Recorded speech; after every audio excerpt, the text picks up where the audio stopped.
Hello and welcome to another tasty taping. Hey, it's Wednesday. You know what that means?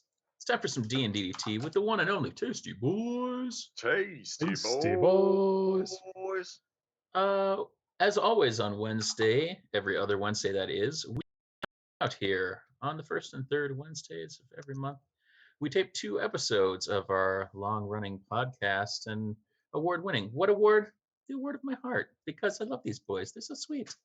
We're gonna be taping just episodes. the 3 of us, or What's that? like Yeah, just yeah. the Only 3 of us? only the three of you. Huh. Yeah. That other guy and the Other kitty guy. They're okay. And yeah. So we're gonna get going. We'll tape one. These usually last about 7 to 10. We shoot for a tight 80 to 90 for every episode. And yeah, that's about it. We'll get rolling. Take a little break. Tussy will be right back up, probably around 8:30, and then come back and bring it home strong.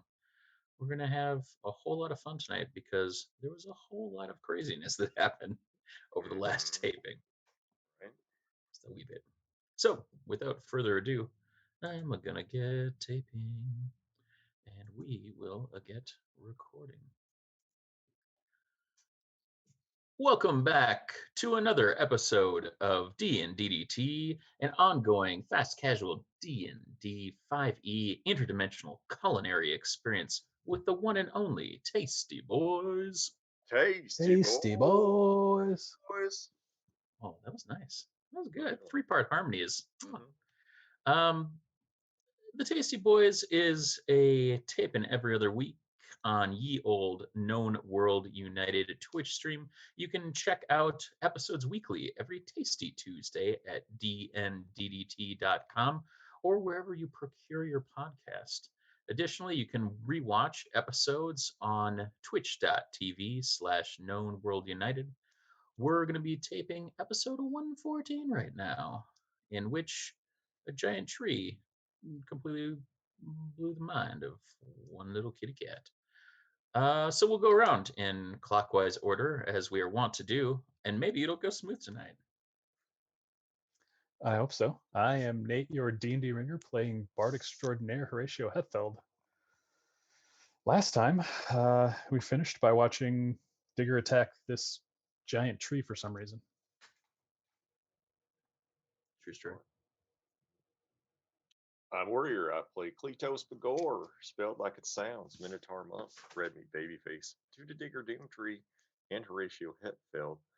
Last time on D&DDT, I failed on my saving throw. True. True story. Now this is an interesting bit because usually Digger goes, Yeah. then I go. That's you, buddy. Okay, so there's no resident deathmatch superstar. All right. I'm Ornvite, resident international Iron Man deathmatch superstar, playing Digger Doomtree, Tabaxi Warlock of the Void Patron, attuned to Kleatos B'Goar, non-meat babyface, spelled like it sounds. Am I supposed to go now? I don't know. Ooh, we do this every week. Oh, that's just thank you. Was that your Australian accent? No. Okay. I was worried. It kind of sounded that way when Nate threw in the oi. Mm-hmm. Yeah. Yeah. Beautiful, James. Thank you. Thanks. I just wanted to, it's like line. You need to come in off that. Yeah. Feels right to say that I'm Joel playing Big Bloody Rock Leafbottom, the Kathleen Barbarian monk. Last time, I went for a swim and offered to be a punching bag. That's true story. Story. So yeah, why don't you guys paint the picture for our listeners / viewers? I would love to get your take on the end of the encounter with the Baron von Hergenbergenstein. Okay, well, I don't have artist's tools, so somebody else is going to have to do it. Joel? Okay, you forgot resident artist. So the Baron was a bit miffed though he and Rock had a nice conversation about the possible meaning of spirit energy in the world around us and how things might be connected. Rock offered to let him beat the crap out of me until he, works out his anger issues, because he apparently is refusing therapy, which I think would be good for him. But a lot of people stigmatize mental health. So there you have it, Baron in a nutshell. As that was getting going, in came the rest of the boys, guns a firing. Well, you don't really have guns. Well, you got guns. I mean, true story. Guns. Mm-hmm. And kind of, they got into a scuffle with the Baron. Rock was a bit confused, given that he had volunteered to take all that punishment. A lot of fighting, a lot of damage, a lot of fighting. Digger almost disintegrated. Eventually, the Baron departed, and Digger attacked a beautiful tree for seemingly no reason whatsoever, confusing the hell out of me for one, because I'm digging the tree. Well, I like the tree too, but it was pretty on brand, if we're being honest here. Well, you're not wrong. So he needed a scratching post? Maybe. Maybe. The tree, however, was not going to take that nonsense, and kind of knocked Digger the F out. Mm-hmm. At which point, I believe it was Kleatos who suggested we make like a tree and leave. Mm-hmm. That's true. That's true. I did. I was really waiting for the Boondock Saints turn there, but it's good. I like it. Stay on point. I don't know Boondock Saints well enough to. The proprietor of the bar yells at some hoodlums to make like a tree and get the fuck out of here. Oh, okay. Anyway.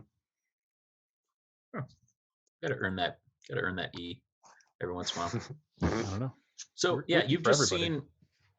Oh, sorry. Saying we're E for everybody. Mm-hmm. E for inclusion. I believe I have a dog.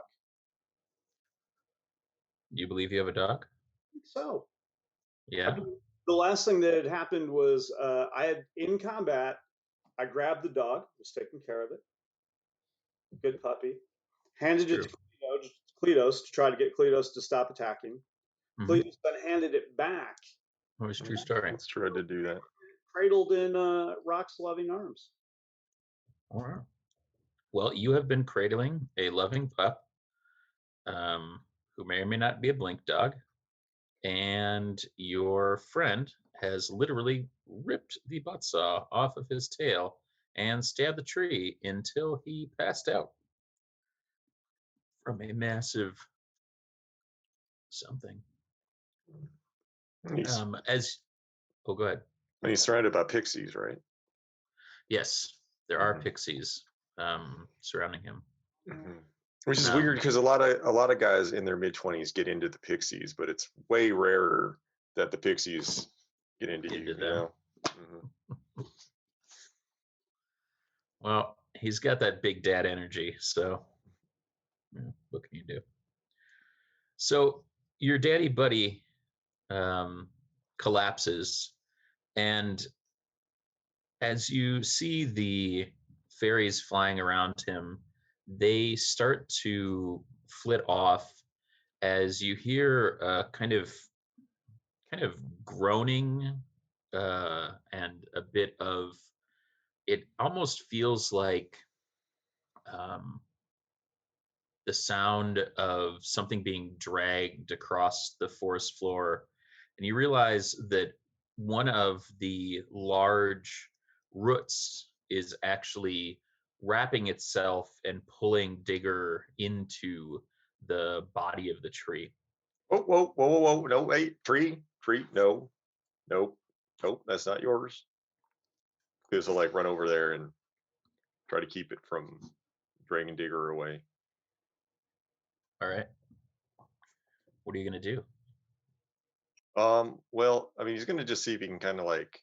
I mean, is it wrapped tightly around Digger? Is it It is difficult wrapped to tightly around remove? Digger. Okay. Then he'll sort of like he'll grab the root Okay. at like kind of like he'll run past where Digger is and grab Mhm. root beyond where Digger is and kind of hold it and Okay.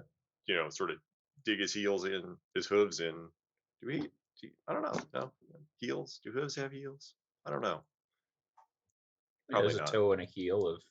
You know, I any mean, like foot. that area of the hoof, the Yeah. now shoed hoof, and he'll and while he's doing that, he'll be like, "Little help over here, Horatio." All right, I'll start grabbing Digger to see if I can drag him away from the tree root. Make me a strength roll. All right, that's gonna be huge. Belongs at WrestleMania. That is a 10.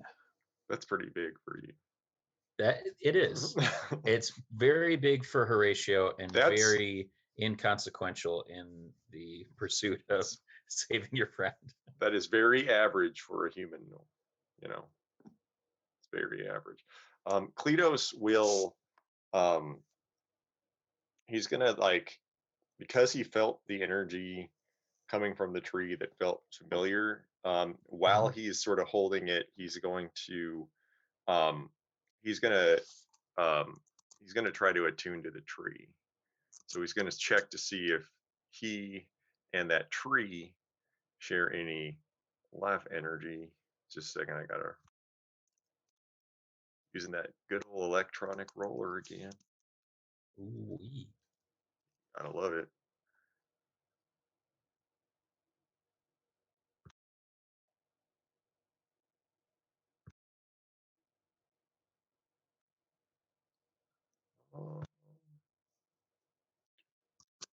Yeah, he rolled actually exactly 10. So they do share life energy. And he's going to I don't know, use his Are they bonded in a certain fashion? well, he's gonna just kind of focus on the tree and the energy, like feel the vibe, and he's gonna lock onto it. And then let's see. 6. Which one is that? That is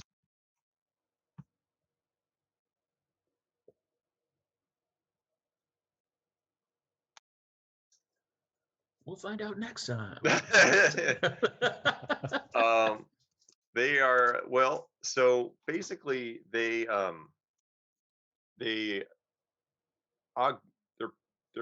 mutual presence augments their talents. So basically, how it would functionally work is they both basically get guidance for anything they do when they're in the presence of each other. Okay, write that down. I will. That maybe. Yeah, when they're in 5 feet of each other. All right. Thought I was going to sneeze there. Didn't. As you made that con save. Yeah. Good on you. You know, brother. Ironically, it was from peeling a clementine. I got a little too much of that schmutz in my nuts. But as you attune to it, you begin to hear a voice in your head that says, you are one of the shards. What?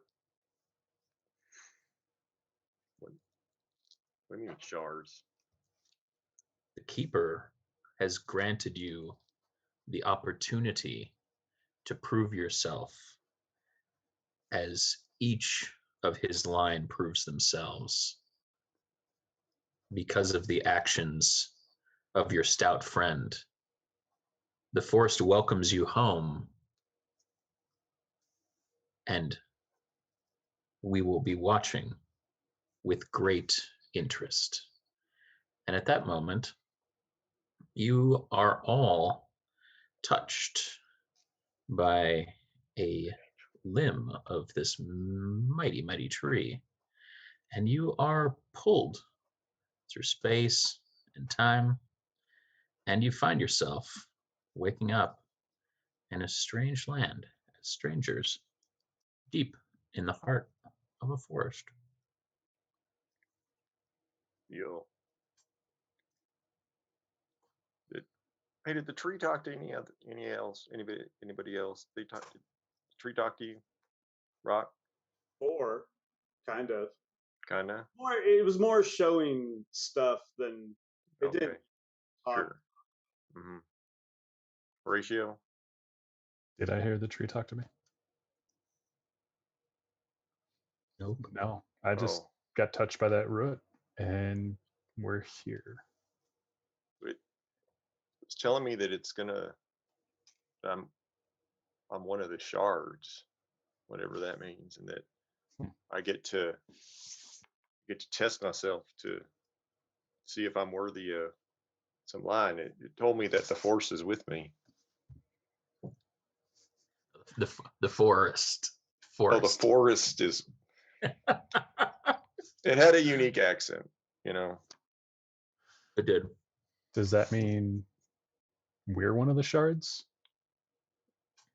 Well, I don't know. I mean, it didn't talk to you, so. But maybe your test is different.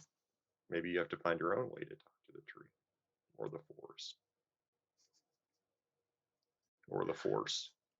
Is Digger here with us, or is it just the three of us? Digger is not here with you. It's just the No. three of you. Oh, where'd Elijah go? Elijah is also not there with you. Uh-oh. Huh. That seems bad. Yeah, I would. Hopefully, they're not still down in the dungeon. Well, yeah, I hope The dog's not. there, though. Oh, with us? Oh, yeah. Yeah. It's the three of you and the dog, because you abandoned your last dog. Wow. Just saying, Wow. maybe the forest gives you another chance.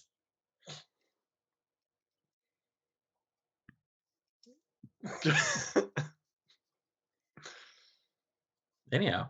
Forgotten like so many important letters to Hey, it was just the one. Well, wait, what does the forest look like? Does it look like a normal forest we've seen? Is it like a jungle? Is it cool This looks unlike any forest you've seen. It is unsettling in its appearance. It's incredibly dense. It is filled with a variety of flora, but the sound of birds chirping, other kind of movement in the forest is conspicuously absent. It's almost preternaturally quiet in a way that you've never really experienced before. The kind of feeling that you get from this is unlike any of the forests in the prime material plane.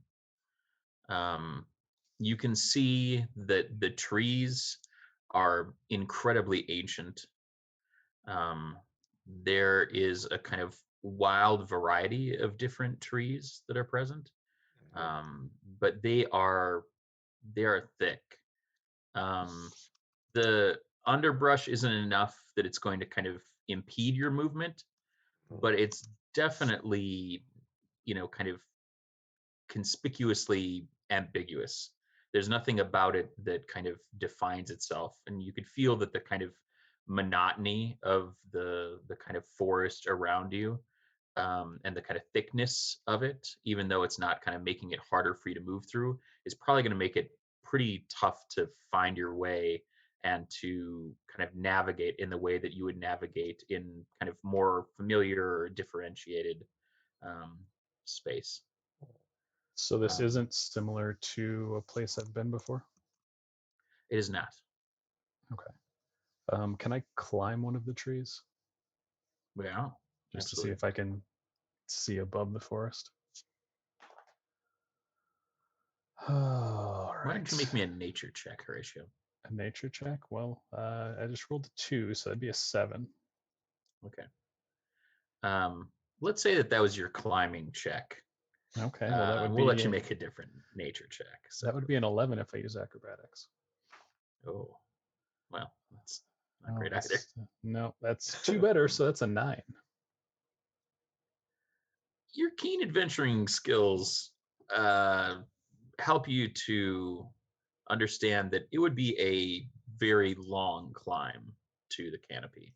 Okay. Like in the way that the tree that was in the chateau, like you couldn't kind of look up and see the end of it. These are very similar. Um, they don't have the kind of kind of like the darkness around them, Mm-hmm. obviously, but kind of in the light of day, you recognize that these are incredibly, incredibly tall trees. Okay. Oh, can Kleatos tell if does it feel to Kleatos like he's still on the same plane as Digger?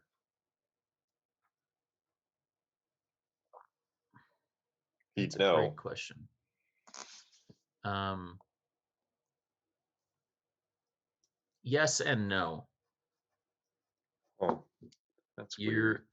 Your connection is muddled, and you feel like that is probably from the kind of magics of the place that you're in. Sure. Well, that's fair. Um, can Did any of the pixies come through? They did not. Yeah. Just the three of you and your dog. like your dog? Rock is going to sit down and kind of try to bond with the blank dog.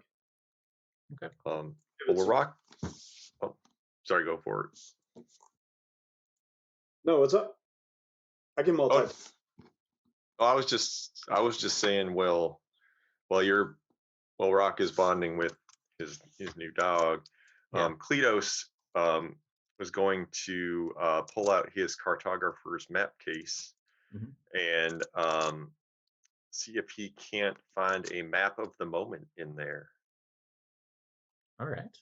So sounds good. it says you can use an action to make a DC 15 perception check and search your cartographer's map case to find a map either related to your current mission or inspiring a new one.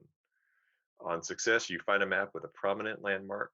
The map has information on the natural terrain within 1 mile of the landmark. And if I can't use it for another week, but let's see if it works. It really should, because my perception is really good. Then let's really hope it does. Exactly 15. I rolled an 8, but my perception is really good. Nice. Yeah, you're able to find a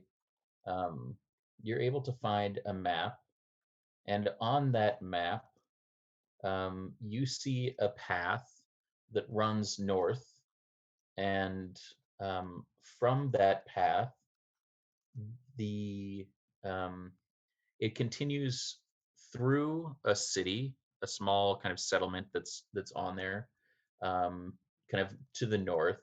There's also a path that runs east and west, and on your map, it shows you where you are. Correct? Or you know where you are on this map, It or no? doesn't say that. I mean, what it basically. I mean, I feel like it would be more of a like utilizing my cartographer's skills. Sure. I could maybe determine that. if I could find something that was on the map. But Okay. Okay. Yeah, let's say that kind of where you are, you're probably a couple miles south of the kind of settlement that is marked on the map as Levosia, which is Levoca.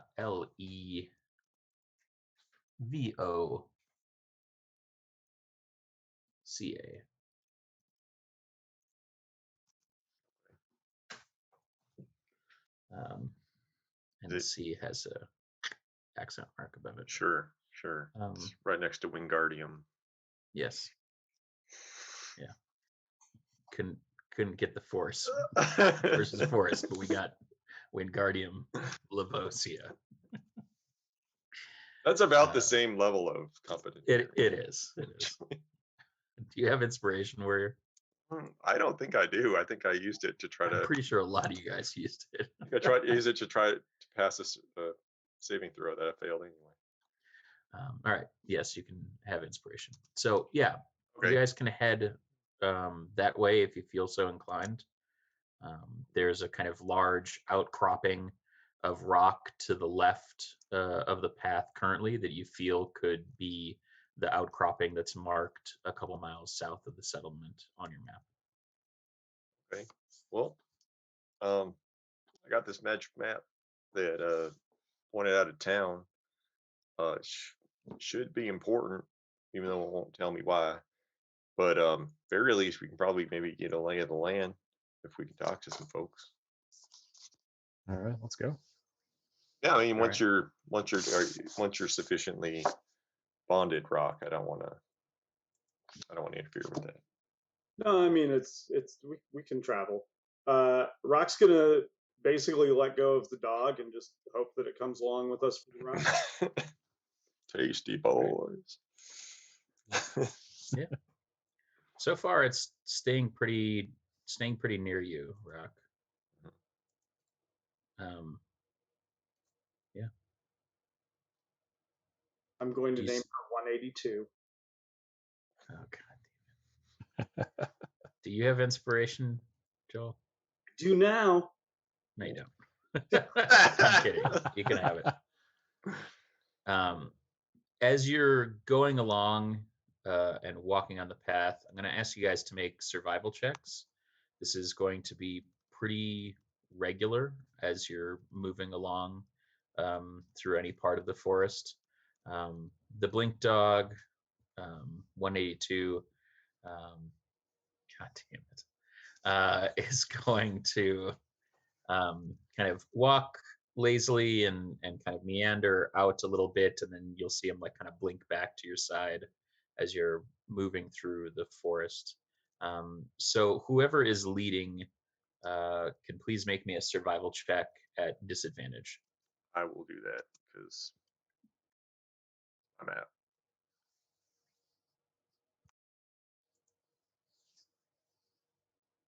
$13.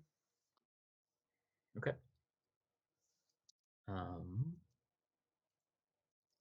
That sounds good. For the record, I still haven't rolled over 10 with this D&D Beyond Dice Roller.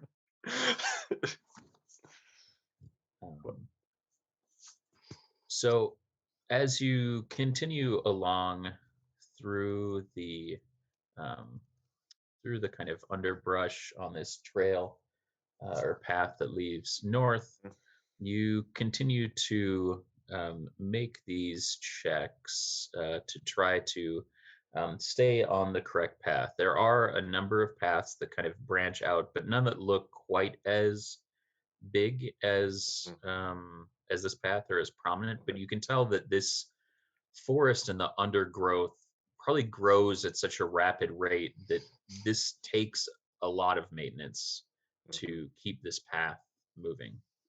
So Okay.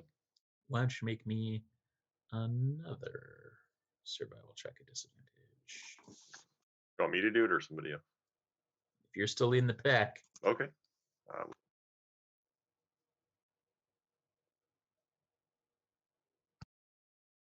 Well, oh, butts. It's a 9. It was 21 and a 9. All I rolled right. a 14 and a 2. God damn it. Put those in the chat so everybody can see what I'm gruggling about. Jeez. You're able to kind of continue on. The blink dog kind of wanders off a little bit further aflung, and you can hear it bark once or twice, but it still blinks back to you, Rock. So let's make one more survival check as we're moving along and see how we do on the Alright. road. Alrighty.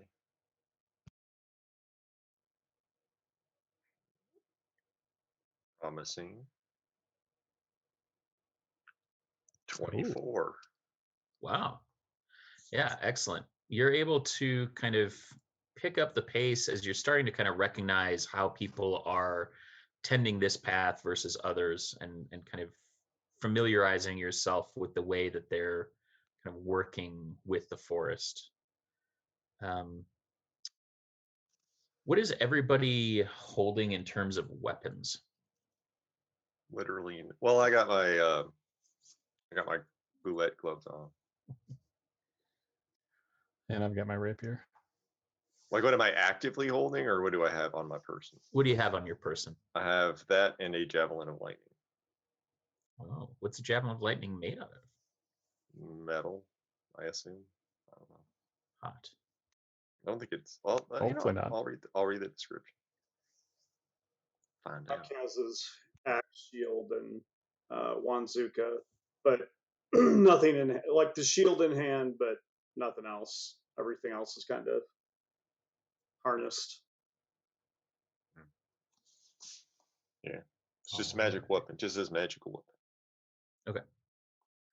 Well, you can tell me what you feel like it's made out of then. Well, I feel like it's made out of lightning. Pure lightning. Mm-hmm. Fancy. And a handle, like in the middle. You can throw it without zapping yourself. Nice. Mm-hmm. I like that. All right. So as you continue to move, you reach the outskirts of a small town. Probably doesn't look like there's more than 60 to 80 people that could live there. It's not very big. It's essentially a small village. You see that there's a small kind of pond that is at the center of town that has a number of wells encircling it near some of the settlements that are there. As you kind of move out, you start to hear maybe the first sounds that you've heard as you pass through the forest, and you see a small little sweet place, and in that sweet place, sorry, just scrolling and scrolling and scrolling. Okay. Scrolling. And the pathway that you're on changes from being kind of the forest floor to a muddy byway, and it kind of winds its way out of the forest and eventually reaches a damp clearing, and the sun struggles to reach the ground through a canopy of kind of sickly, forlorn looking trees. There's about 30 moldering thatched cottages that sit in this clearing. There's local children around running, chasing the livestock, pigs and sheep, having a good time. But they all rush towards you and take your hands and lead you into the village and the clearing around which is watched by hundreds of scarecrows made from bones and branches wound together. Oh man, this Well, seems like a whole different show. they're friendly. Can we tell what kind of bones those are? Do you want to pull against the children to go and get a closer look? No, I'll see if I can figure it out from where I am. Okay. Yeah, make me a nature check. While he's making that nature check, Yeah. we've been asked to hydrate by Lom Oh. McHillface. We have So we should do that. Heyo. Did mine not? Oh, I didn't see it. Thanks, Lom. Hope I works got out a- well. I got a 22. Ooh. Oh, they all kinds of bones, brother. They're all kinds of bones. Just righty that. Can I tell if 182 is okay with the kids pulling us into town, or can I pick up on any mood from the dog? He's pretty happy. He gets, I think he probably feels a good vibe from this. He kind of runs and plays with the kids and kind of nips at the heels of the sheeps and the pigs, but he seems to be pretty happy-go-lucky. You said they seem pretty stoked we're there. Are they saying anything? They're just like, welcome, come, you must meet brother Arcady. He will know what to do. Oh, all right, yeah. Thanks for the warm welcome. Lead the way. So they lead you through kind of a bit of kind of a settlement of these kind of wattle and daub houses, pretty simple thatched roofs. They look like they're all built around some kind of old stone stacked chimneys.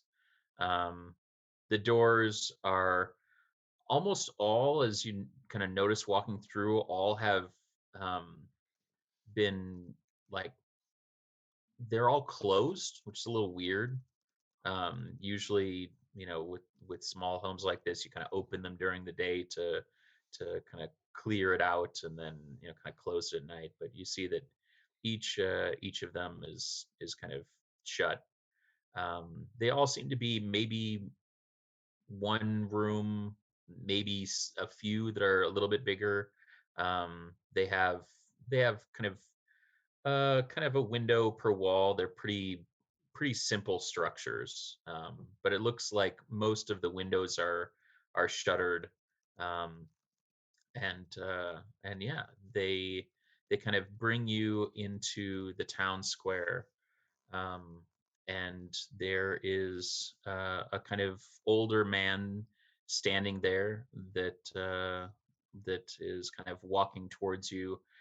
He has a pitchfork that he's using essentially kind of as a walking stick, to move around. Oh, hey, hi there. Are you brother Arcady? They were saying we should meet you. Hi, I'm Kleatos B'Goar, spelled like it sounds.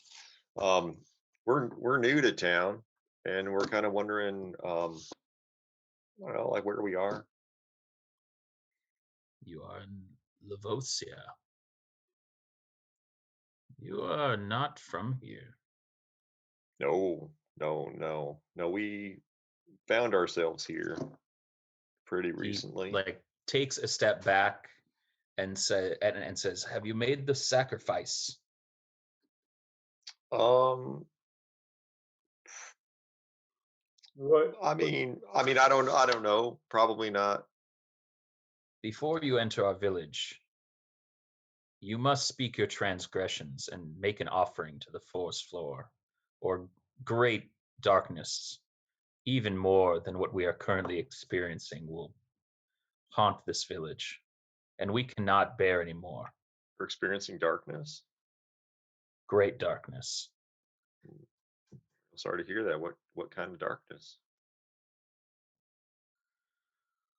First, the sacrifice, please.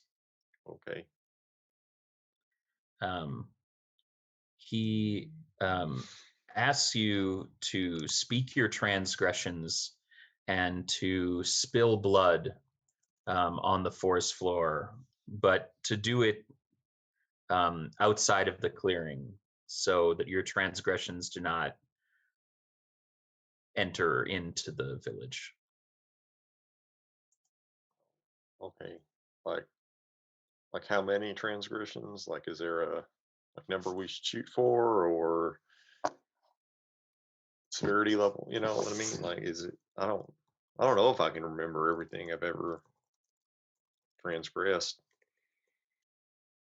I'm not even sure what a transgression is. Did we get those somewhere? Well, You will know. it's like when you hear Horatio's voice in your head from nowhere. It's he's sending you a transgression. Oh, I don't think that's exactly what it I is. don't know how to leave that anyway. All right. So as you're kind of wondering what this is, a familiar face comes running up to you.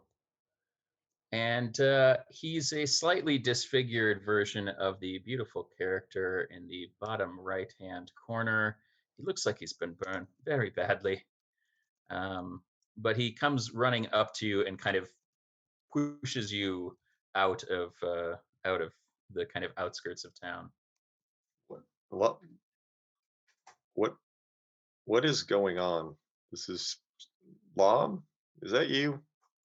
Hey, long time no see. Why are you pushing me? Can't even push me. I'm really hard to hit. I'm surprised you can even push me. Oh no.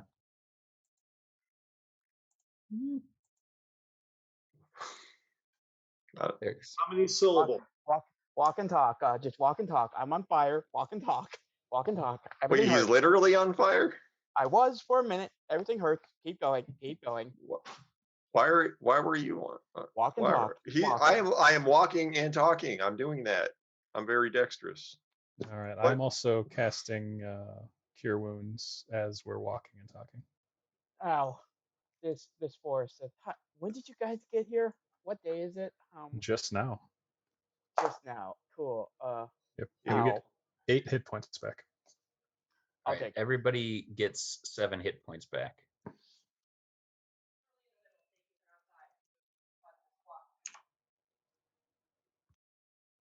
All right. Oh, okay. So we're walking. We're walking backwards. We're talking. Yes, indeed. I've been here. Hi. Where's the cat? Oh God, we need to keep track of the cat in here. He's not here right now. We don't know lose why. him? Or did he not show up with you? He didn't show up with us. Okay, that's one less thing to worry about for now. Okay. Wow. Hey, he's not. He is not gonna make the sacrifice that's needed for here. I didn't in the beginning, and whoo, that bad idea. Bad idea. I'd really like to hear his transgressions. He has a very nice speaking voice. We would be here for an entire episode. Yeah. No. It was. I don't know. I think I've been here about a month. My aunt and them.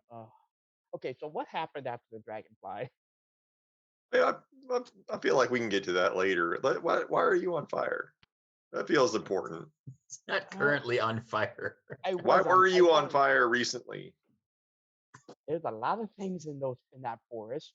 Some like to chop at you, some like to stab you, and other things like to throw magic and fire at you.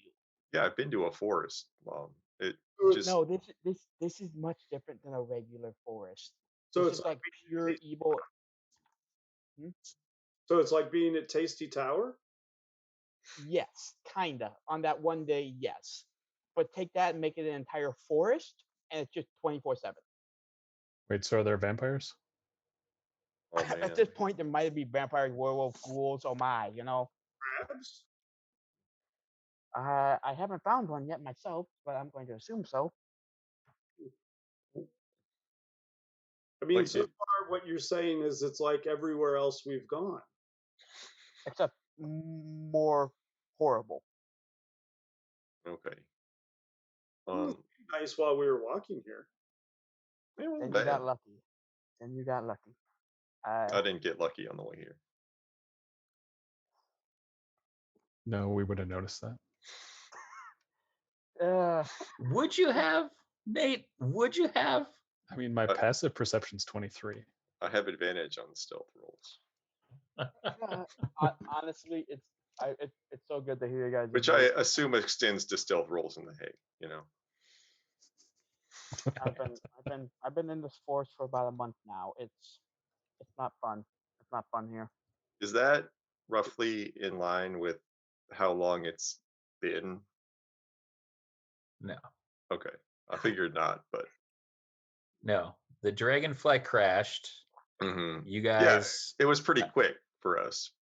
Yeah. But I mean, 7 nights.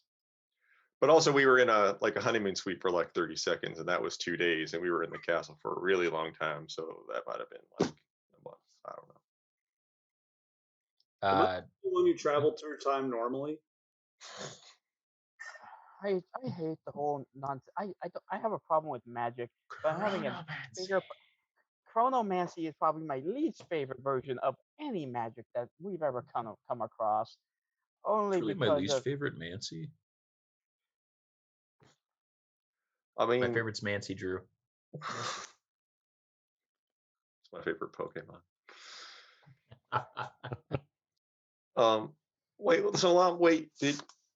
So when you got all, did the forest do that to you, or did this transgression thing hurt you? The sacrifice, is that what hurt you? The sacrifice, I don't remember what I have written down here.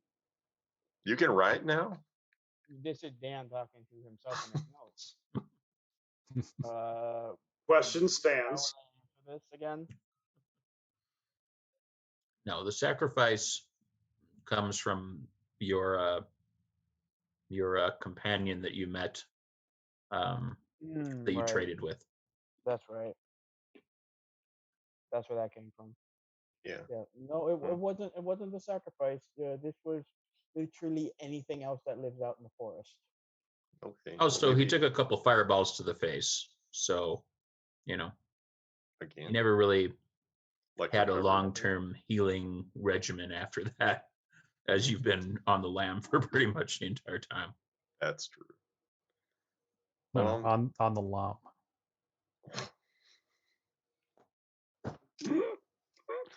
So Lom, can you walk us through this sacrifice process? Pretty much what I did was cut my hand open, blood on the ground, and spoke my. You have to speak the truth when you talk about your transgressions or your sins. You have to be truthful. This forest knows when you're lying. This forest knows you cannot deceive it. If you do, bad things happen to people who lie to the forest. Okay. Does it feel like it knows when you're sleeping? Shit, probably knows when I'm awake. This is not some big Christmas tie-in, I guarantee you. I'm sorry. Suddenly, all I want for Christmas is you starts playing. The more you share, the better you are. Just the more you share about your sins and stuff, because the better it will be for you. Just be truthful and honest about everything you've ever done. At this point, that's what I did. And everything. Did you tell it about the fire? Yes. Because I've never believed in karma, but ever since saying that fire, you have been put on fire a lot. Yeah, that's the universe setting me back on fire because of the fire at the bar. Crazy. I hadn't thought about that. Well, I mean, okay. But this is something you need to do. We need to get this done now. You guys Okay. need to do it now. All right. All right. So who's going first? I need everybody to do it in character. Kleatos, Rock, and Horatio. You need to spill blood on the forest floor and confess your transgressions in penance. Penis. Penance. Forest.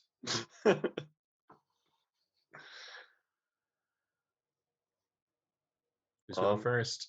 All right, I'll go first. All right. So all right, Kleatos will he'll extend the jagged teeth on his gloves and slice his hand open, start bleeding on the ground. Do I wait for something, Lom? Will it beep? Just speak your sins as it goes. That's what I did, and it seemed to work. All right. Well, I mean, if I'm being honest, and I am, Forrest, okay. I've been pretty good lately. A lot of my transgressions came a long time ago. I lived at a like a fighting pit, and I was really good at fighting in the pit, and I killed a lot of people there. It was my job, even though they didn't pay me for it. But then I got free, and I mostly stopped doing that, and I tried to make good on make good on those lives that I took. Try to do right by them until they told me I could let it go. And then there was one day, I was kind of back around that town, and the person who owned the fighting pit, he just got to leave. He took all those lives, and he made all those people fight. And he made money on it. He never had to face a consequence. He just walked away. And I saw him in a bar. I was walking by, and I had I had I just I just got real mad. I I I lost control. I've been working really hard on keeping control, and I lost it. And I had some of that fire stuff that Mom had when he lit the bar that he told you about on fire, and I set him on fire with it. And it kind of went wrong. It went really wrong, and the all the booze caught on fire, and the bar caught on fire, and the uh, the rooms that people lived in above the bar caught on fire. And I tried to save. There was a little girl, and I saw her out in the window, and I tried, and I couldn't save her, and that's why my arm was burned up for so long. And then Dragon kind of blew my arm off, and I grew a new one, and now it's not scarred anymore. And I feel like when I got rid of all those scars and all those pieces of fabric, that I let all that go. But I don't know. I guess that's up to you now. But well, that's what I did. Also, I threw a airship captain off of an airship, and I also dropped the captain of that airship off of the airship, and she died. But she came back and tried to kill me, and the first mate and I are really good buddies now. So, I feel like that was morally ambiguous at best. I think I've been pretty good since then. Is that enough for us? Do you want any more or anything I'm getting here? Does it tell you when you're done or? I just spoke my piece and then closed up my hand, and nothing bad happened afterwards. So maybe. Okay. Well, I feel good about that. Kleatos will like wrap his hand up and see the floor to whoever's next. All right, so Horatio will take out the old JDX dagger, cut his hand, kneel down, slam his hand on the ground. Well, not exactly sure what to say here. I've never been perfect, but I don't think I ever did anything too bad. Granted that mayor of the town might disagree, but what I did with his wife, she seemed to appreciate it a lot. I mean, he was not treating her well, and I got her out of that place as best I could. I know I've killed people, but pretty sure they all deserved it. Tried not to kill anyone that didn't. And I left. What about Trevor? What somebody think of Trevor? Why, God? Sorry.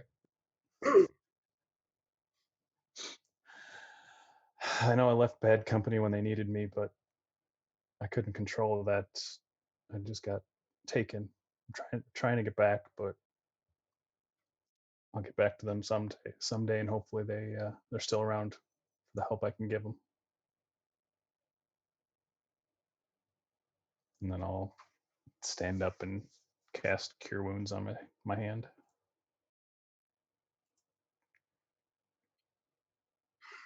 For how many? 10. All right. 9. All right. Rock walks forward, plants the butt of his battle axe in the ground so that it's standing up, and he's just going to do like that on each side of the blade and get a lawn sprinkler. It probably gets on the other people because he's trying to water the forest while screaming, "I don't know what a transgression is." It means all the bad things you've ever done in your life, dude. What the? Oh, bad stuff? Yes. Oh, blood all over. Rock blood all over me. You should just wear blood-colored shorts, Lom. It really cuts down on cleaning. I haven't really done bad stuff. I get angry, but that's in my nature. And I'm coming to think that that's just a thing you should accept. And I'm trying to be better at, but I don't think that's a bad stuff. And I've killed people, but that was usually either because I was told to do it or they're like attacking me. It made me mad. So that doesn't seem bad.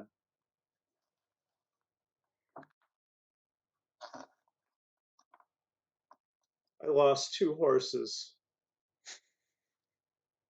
I wasn't able to go back for them.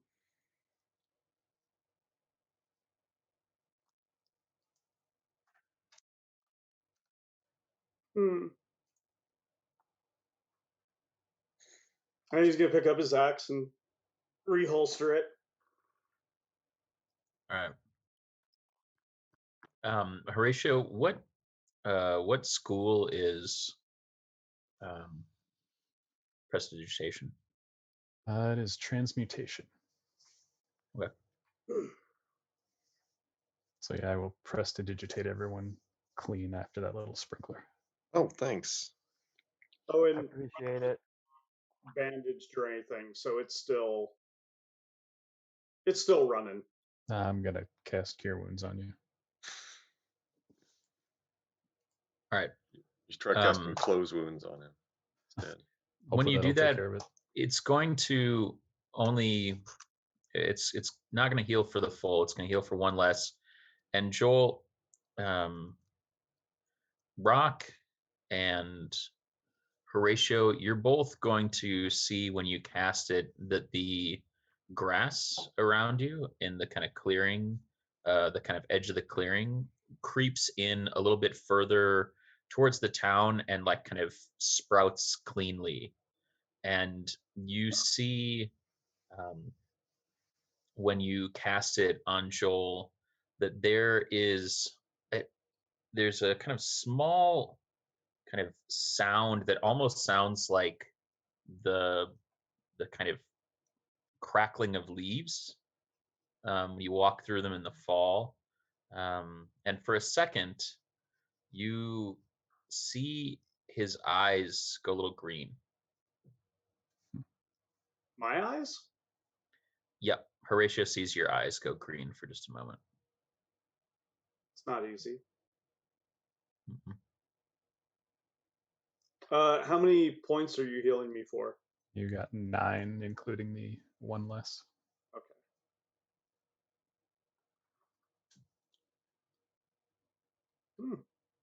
Well, It's important to water plants. it is. Usually with water, though. I mean, when you ain't got water, I you don't know. think the forests and plants here are that normal, and water might not be their main source of sustenance around here. This place still gives me the heebie-jeebies. Why'd you stay so long if it scares you so much? My aunt was the one that pulled me away because a lot of members from the Dragonfly are currently missing, and someone who could know the whereabouts of them is my father. And I've been here searching for him for the past month. I don't want to find him, but I have to. An ant Okay. pulled away from the dragonfly? When the Dragonfly crashed, if you notice, there was only skeletons on it, remember? That's usually not how it looks. Now, is it uncommon? Not really, but it usually has more live people than just skeletons. So it just being a literal skeleton crew was a bit unnerving. Okay. I mean, I don't want to diminish your efforts to find your father-in-law, but it's a pretty small town.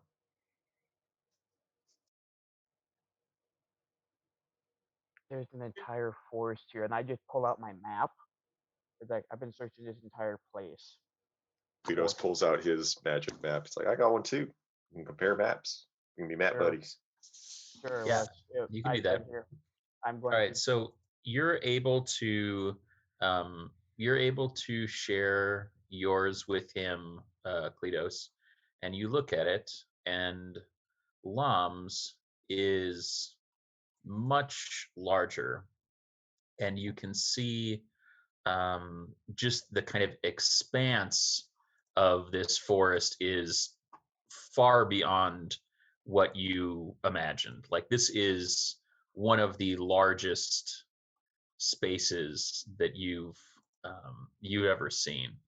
And he points out that you all are kind of in the lower right hand corner currently.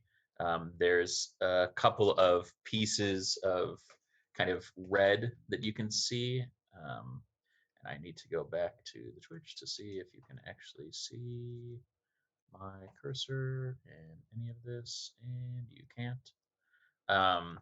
But in that lower right-hand corner, where those red trees are, kind of in between those is this clearing.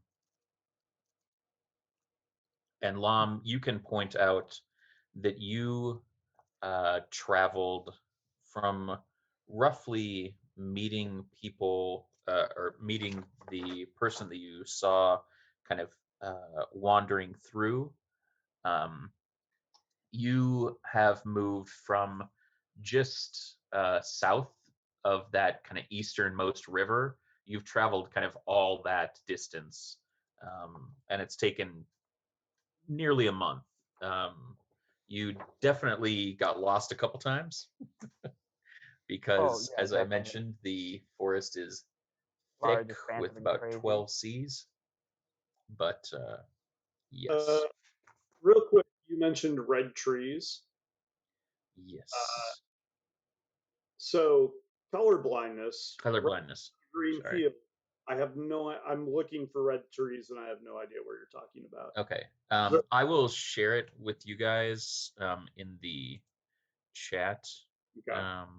here as well, so that you can I'm- see it, look at it a bit closer, and I can circle where they are on here. I'm trying to be attentive. Just, I got you. So Sorry, I'm just Helm. kind of Sorry, pointing out to Helmskeeler. Kleatos where I've been, and it's just like, yeah, I've just been searching almost every inch of this entire place. I'm following his aura, but it's kind of hard to follow it here. I don't know what my aunt did, but I feel like connected to him somehow. It's weird. It's all It's not, weird. it's not that weird. I get it.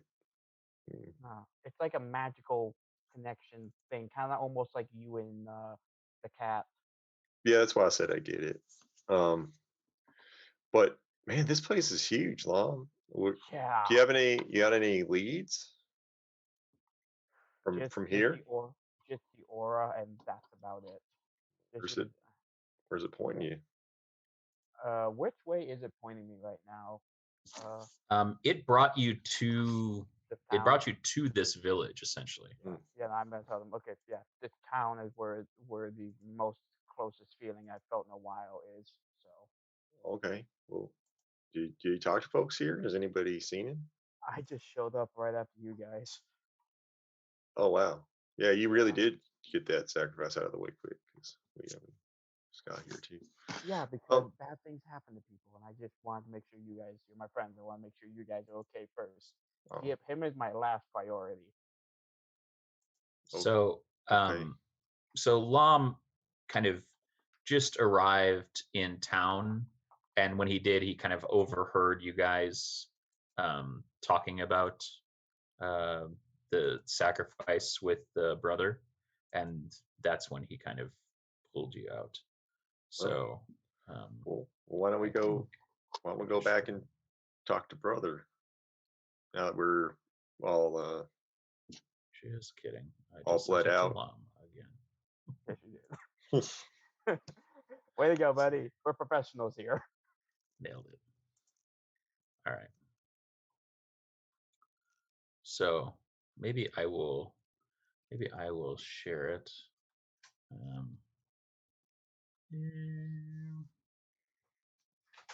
All right, we're gonna break the fourth barrier here, fourth wall. Ooh.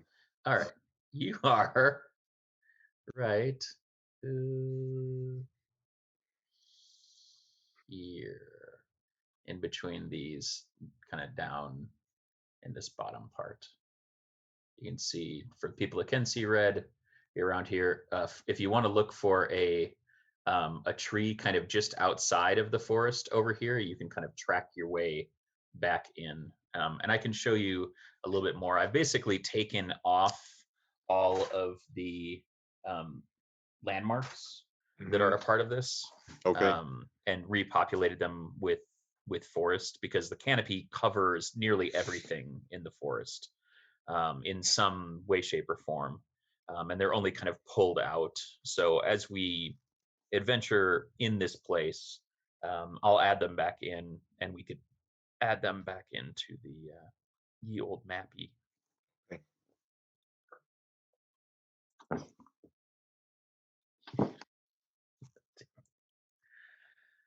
Anyway, pay respects in the chat. So yeah, you guys have all spilled blood. Is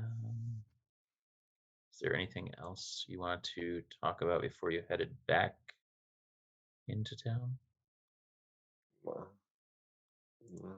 So that's what I've been doing. How are you guys doing? well, not great. Oh, so We about the same.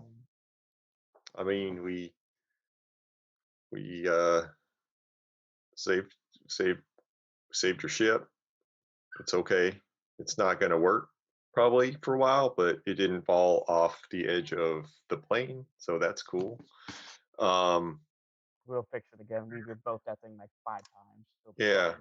fine. We met the Baron. He kind of sucks. The Baron. Oh, is that the guy that? You too. You and Digger, man. He's I, just No, I mean I've been gone. So I don't know what's going on. Did you the figure Baron's out the what's Baron's going the Baron's the guy who put you in and Elijah and everybody in jail. on? Okay, yeah. He served us the legal papers, and he's been a real thorn in our Yeah, I know he's side. a Baron, but it's just like you feel like you talk about him with more familiarity. Do we know him? Nope. Nobody seems to know him. Like, it took us a really long time to find him because we were like, surely Chef and Tasty Pete, you'll have like his address because, you know, it's a franchise of your restaurant conglomerate. And they were like, no, we like literally don't know who that guy is at all. And we also don't deliver anything there. And so we were like, okay, that sure. Beard? Can I make a history check to see if Lom would remember that we took that job for the Baron for the school? If Yeah, it was you can that make a history Baron? check. Absolutely. I think that lack of people knowing the Baron is really because he doesn't really know himself. Yeah, that's probably true. He's a man in a lot of pain. 17? Yeah. I mean, you remember that there was a lot of cool stuff there, and that Rock ate that wet ass pork chop and fell asleep. So wait. The Baron that sent us on that job is the same Baron as the one that attacked us. Yeah. That's the guy. Yeah, he Okay, hates 'cause I us thought it was a because different Baron. we That's we weird. didn't follow the proper etiquette of notifying him that his daughter's dead. We Even followed though the no same- one knew where to find him, that was still a problem for wait. him, and So he's really we holding a followed grudge the about it. same- We followed the same etiquette that he gave us. We got the job from Thurston, so we went back through Thurston to tell him Uh, daughter's dead. I, I, And I he's pissed I'm not about that. I'm not saying it's a real sensical position, but you know, it's kind of Ah, great. that's kind of the vibe. So we went and found his place. Also, like, if we ever get the restaurant up and running, we gotta make it a lot better. And his ranch is so nice. They have fruits that I have never encountered before. The service is really nice. They have a little bit of a chronomancy problem, maybe, Oh, great. but like beyond that, like that's really more around the like check-in check-out experience, and I'm Okay. not really sure how that affects room rates because like we went up to a honeymoon suite, came down like half an hour later, and it had been 2 days, you know, and it's like, how do you charge for that? But Oh, did we ever check out? I don't think we did. you know what, I nope, we didn't. I Uh, should My have feelings. mentioned that. I should have mentioned that. I'm gonna go back and cut my hand at the transgression spot. Like, yeah. I'm sorry, I forgot. Totally skipped out on paying for a hotel room very recently. Sorry, it's been a bit of a journey. Anyway, thanks, Forrest. Wraps his hand back up, comes back. Okay, I feel better about that. So you guys But didn't. Oh, sorry. no, it's cool, man. We found like where he stays, and he had kidnapped Digger somehow, and Digger wasn't even sure how, which was helpful. And then um, we rescued Digger, and then we found this room that was a lot like the school. Actually, it had trees and pixies and like some real like thick magic, This is a great tree. and the tree's really cool. I actually vibe pretty cool with the tree, and then it brought us here, and that's where we've been at. So Oh, okay. So I guess the next step is to get you guys out then. Get us out, I guess. But is first I that need then? to. I don't Yeah. know. I feel don't like know. I don't even know where we are. So, well, let's head into town. We'll be able to figure out something once we, get out of the wilderness and into Oh, some source of normalcy. okay. How did Digger get caught? I don't know It's if the he didn't cat. He know. probably wandered off by himself and it ended up in a trap somewhere. I mean, that probably is what happened, but he didn't seem to know. Me. What? He should have just stayed with me. What do you mean stayed with you? He wasn't with you. Yeah, he was. We got What? captured by the Baron, and as guards were taking us up, he killed one of the guards and ran away. What? No, that's not what he said. I mean, Yeah, here's the thing about the cat. He pretty much- says one thing but does another. What? Look, come on. He's not going to lie to me about what happened. I That's could Yes, he ridiculous. is. all the other guards except for one who I didn't kill. It's progress. Oh yeah, no, it is good. I mean, sorry, it's just there's a lot going through my head right now. But yeah, he I don't know what the word is. Melted one of the guards, like turned it into a pudding, a really gross pudding, and then vanished, which seemed odd because I mean there weren't that many guards, and he just We took off. definitely didn't hear that. He didn't even go for his stuff. Like I had to grab his stuff when I grabbed my stuff. I disguised myself like a guard.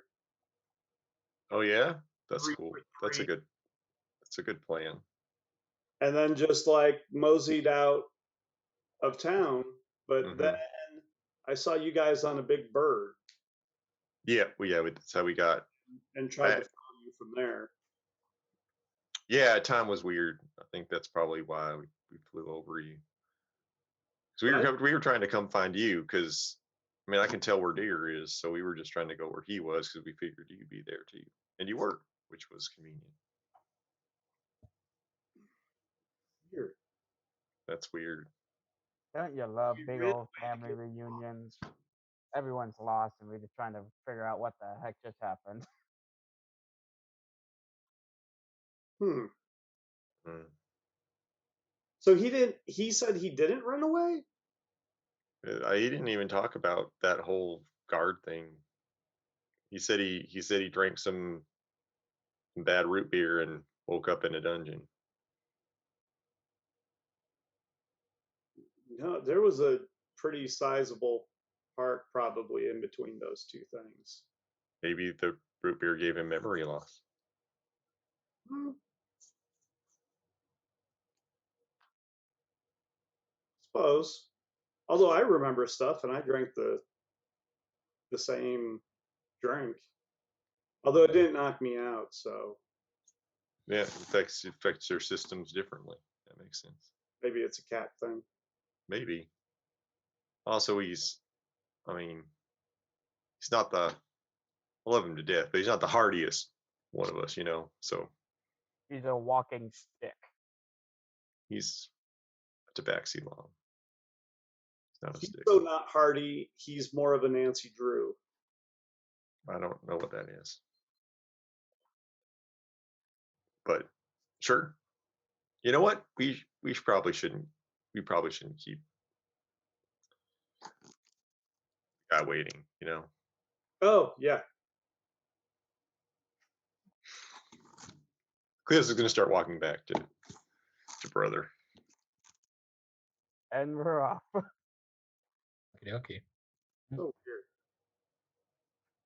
All right. So you head into town. Actually, I'm going to do a little switcheroo here real quick. Leafbottom. We're not here anymore. We're in the forest. Anyway, you are back walking into Lavosia, and Brother Arcady is right where you left him. and asks you if the deed is done. Oh yeah, I told the So, like, forest yep. about losing horses. Extra blood. Good. Mhm. It was a lot of blood, but yeah, we did it. So Well, he welcomes you in to the town and says that the last few days have been very trying. So perhaps we can offer you a bit of shelter and rest, and you can help us to address some of the hardships our way recently. And we'll find out just what those hardships are on the episode of D and DDT with the one and only tasty Tasty boys. Joel. Woof woof. Interdimensional. All right, and that brings us to the end of episode 114. We'll be back, Lee, probably maybe like 8:30, 8:35 for episode 115 with more Lom. Yay, I'm back. Hi, guys. Hey. Hello, I'm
Hello, welcome back. We're here for another Tasty Boys episode 115. More D&D, please. Oh, you got it, bro. We're gonna fire up the old recording machine for your podcast needs, and then do some D&Ds with all of the boys.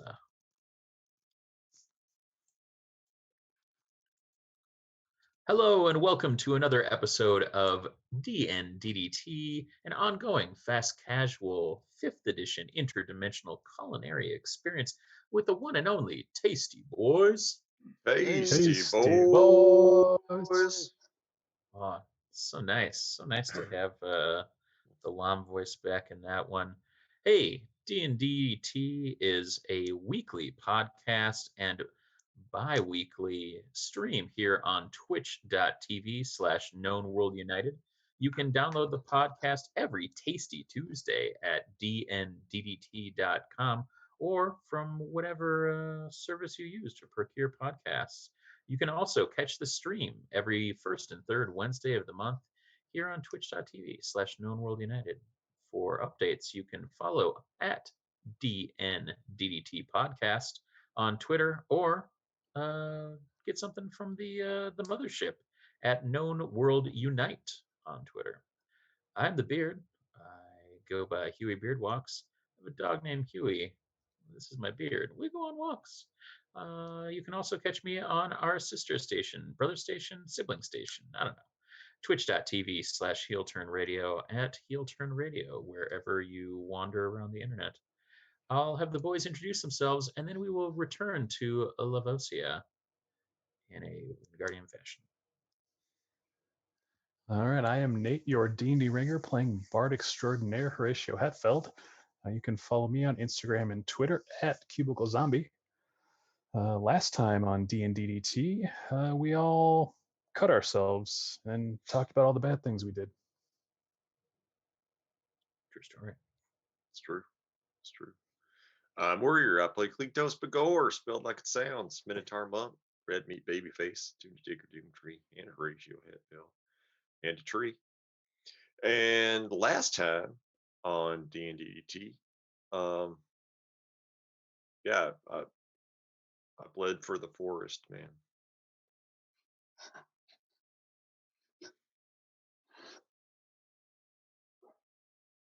Oh, I guess it'd be my turn. Hi, referee Dan Fitzgerald, and local referee for here. Man, it's been a minute, hasn't it? Playing Lom McHillface, uh, dwarven barbarian rogue. I'll get there. I'll get there eventually. Mm-hmm. I'm essentially how Lom feels right now. He's essentially just spent the last month in Jumanji of D&D, so he's a bit frazzled. And it's good to be back with friends that he recognized that aren't trees or a thing he carved into wood. Wilson! Essentially, yeah. Okay. At long last. I am. Oh, you were sitting on that one. No, it just popped up. I'm Joel, the artist in residence. You can find me at Finger Twitchings on Instagram and Twitter. Playing Big Bloody Rock Leafbottom, the halfling barbarian monk. Last time, Rock has been able to successfully keep a pet thus far. True story. Place your bets. Place your bets. Jesus, don't abandon this one. No, just hurtful. Yeah, I know. That's just DM rude. guy. We're back in Lavosia. You spoke with Brother Arcady, who welcomed you into his village after you had spilt blood on the forest floor and spoke your transgressions to as not bring that bad juju into the village, which has already been afflicted. And we ended the last episode by saying you would be indeed privy to some of the bad things that have happened in town. So you find yourselves very hungry, and Brother Arcady is open to giving you guys a little grub. So as you are feeding, he says that he can set you up in the barn. Unfortunately, they don't have any kind of big spaces or accommodations, as they don't get many travelers. There's not a whole lot of outsiders that step foot in the forest and kind of move about successfully. You know what, Brother Arcade? These lodgings are not satisfactory. I'd like to speak to a manger. That's just a little joke we tell in the hospitality industry. You're fine. You're fine. I appreciate you opening up your village for us.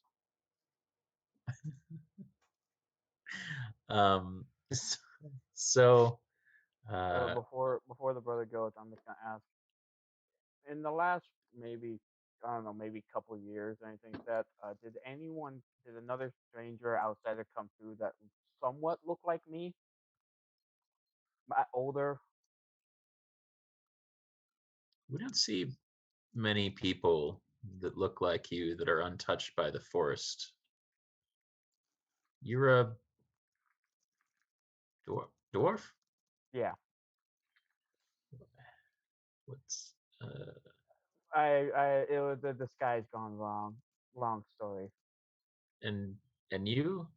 He points over to Rock. Are That's a you halfling. also That's just a a halfling. disguise gone wrong? No, halfling. No, I've worn disguises. They usually go right, but this is all me. Yeah, no, we get confused a lot for either two halflings or two dwarves. We get that a lot. It is. You're quite confusing. Yeah. So no one in maybe the last 10 to 15 years. Not Even that I 20. can remember, but I've not always been the elder, so Well, perhaps their memory has passed on in the years since. okay. Thank you. So he shares with you that the village is a community of around 75. They subsist mostly on farming and hunting. He has, he has been in charge of the village for the last couple of years. But while they're normally a pretty sleepy village, there's been some unexpected events, unfortunate events recently. You say there's been a series of them? Yeah. It's unfortunate. It's a true story. Really? What, Lom? I haven't been here as long as you. You've been here like 7 minutes longer than us, so sorry if you're the expert. We're just trying to get on board. You're pronouncing that wrong, Warrior. It's longer. Damn God. So he pretty somberly, when you inquire about what's going on, says that Ole was a good man. He laughed a little much for my tastes, often at people's expense, but he always had a tale to tell, and he always took a shining to making the children of our village laugh, as he lost both his wife and his child during childbirth near on 20 years ago. And he kept us in food. He bred cows and calves to raise and eat and sell, and his bull was his pride and joy. And it had sired over 40 calves, and he made Yurt a good living and a sizable belly. But 3 days ago, that all changed. He was out tending his beloved bull. We'll call him Ferdinand. Preparing for a new batch of cows that he expected to bring in soon when he was attacked by Ferdinand. And the first thing we heard was Yurt's screaming. And it took us several minutes to save him from being gored and stomped. And by the time we got him out, his body was beyond help. And we buried him yesterday. And his son, Drash, he wanted to kill that bull. And I don't blame him. And now, for the last 3 days, he's been emptying his father's house so that he might burn it when he's done. And he has said that when he is finished, he will take the life of the bull, which for many of us is a lifeblood of this place. So that bull didn't have any male offsprings at all. Huh? The bull, because it Yeah. sired 40 calves, so it had no male offsprings when it was. No, calves. Calves are baby cows. So I know that, but it sounds like if it didn't have any male No, descendants. it did. Wow. But you only have one. You only have one bull, baby. Can't keep them other bulls around. Well, you can when you need to replace the old bull, but Because you could sell those, sired bulls off to other places and make a pretty penny. Get some ladies back in return. Do a little more breeding. Eat a little, sell a little. Any idea why the bull snapped and went after him? None. Ferdinand was as gentle as his name implies. Did he go back to being gentle? Or is he still a murder machine?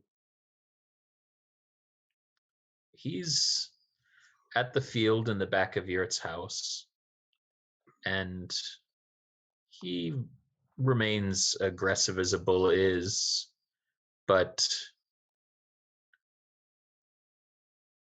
that is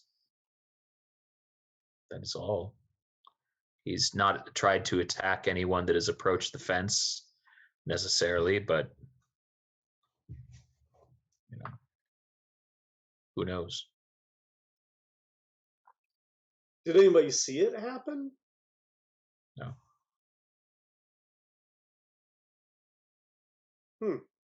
They saw it rending him when they came in to try to distract it and save him, but it was too late. So it was only attacking him even when other people jumped in. They were also like attacked, but they were kind of trying to distract him and kind of rodeo clown it a little bit. But it seemed mostly focused on him, or did it seem like he was just raging everywhere?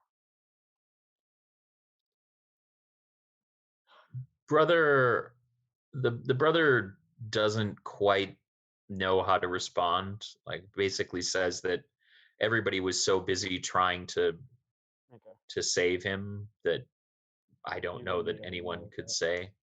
You know, whether it was targeting Yurt or um, whether it was inclined to injure anyone at the time.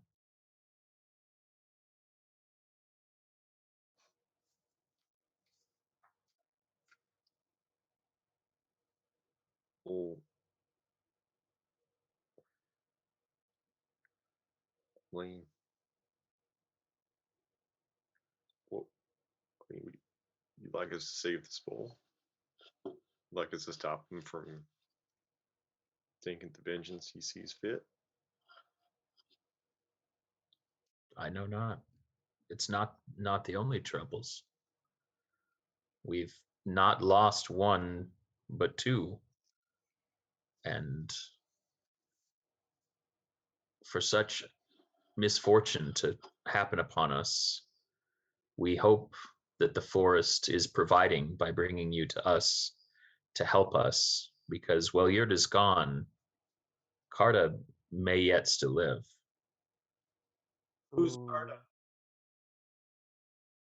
Carta is a young girl who went out into the forest in search of truffles with her pig. We'll call him Porquet. And her parents have never minded.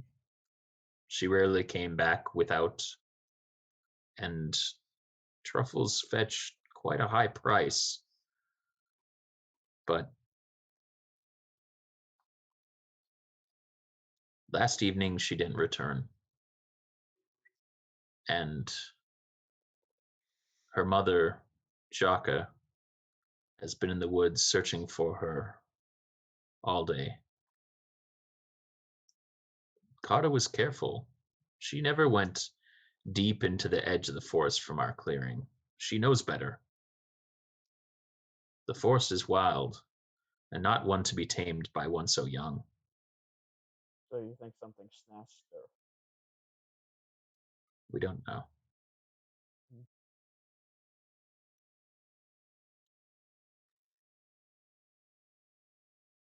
But this has broken the hearts of our people this day. And if she does not return, I cannot imagine the sadness. Well, why don't we try to help find her?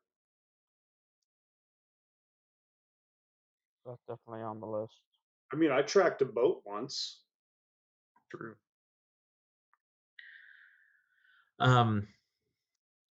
At this point, it's pretty late. You're kind of welcome. He certainly dissuades you from attempting to go into the woods at night. Yeah, I'm with him on that. Being like, no, not right now, not right now, no, no, no. Nighttime in the woods is bad, bad, bad news.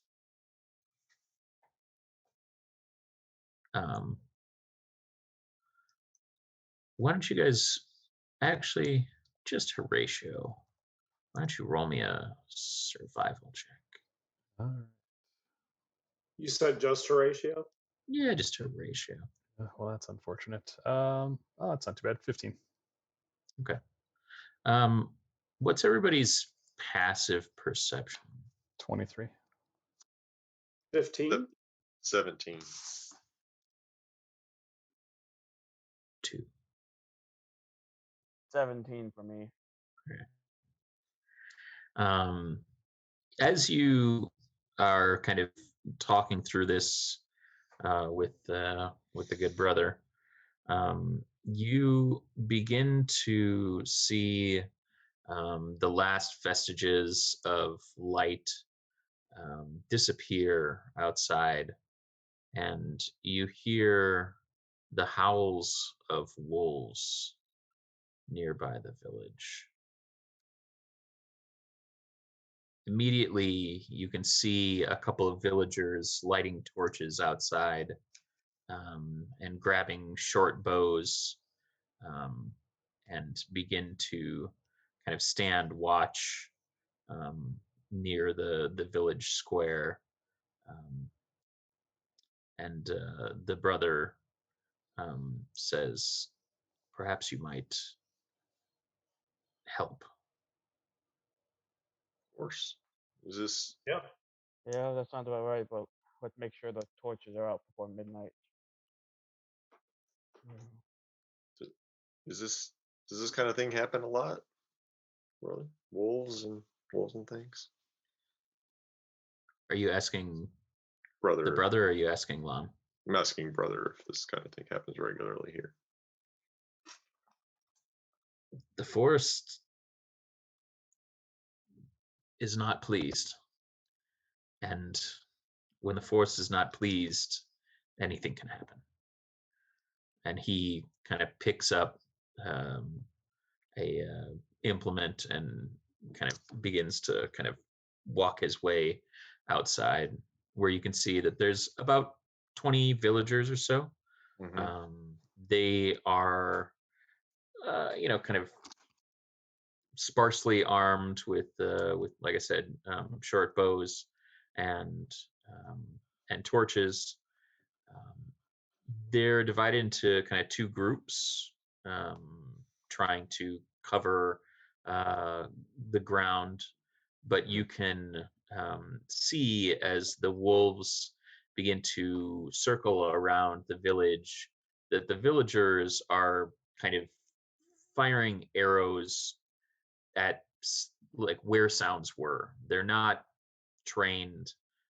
They're not kind of anticipating movement or waiting until they're seeing things. You can tell that they're pretty spooked. Okay. Kleatos will go out and kind of survey the scene. Would you say that we have, over the course of dinner and whatnot, that we have short rested?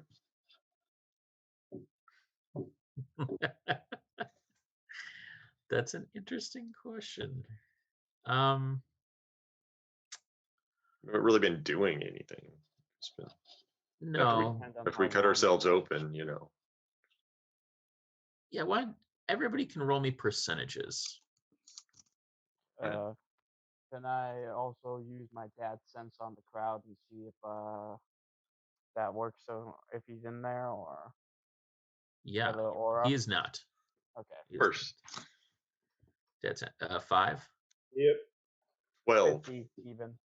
12. 91. Horatio? 91. Yeah.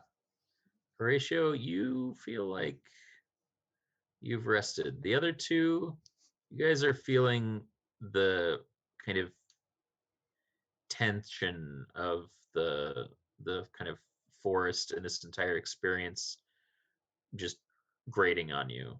Kleatos, your kind of inability to feel the kind of full connection to Digger, to Elijah, to Lus is disconcerting in a way that you do not feel that kind of serenity since you kind of adopted this new way of practicing your kind of monkish traditions. Does Kleatos look like he needs healing? Kleatos isn't doing too poorly healing wise. He just could use some more ability options. Okay.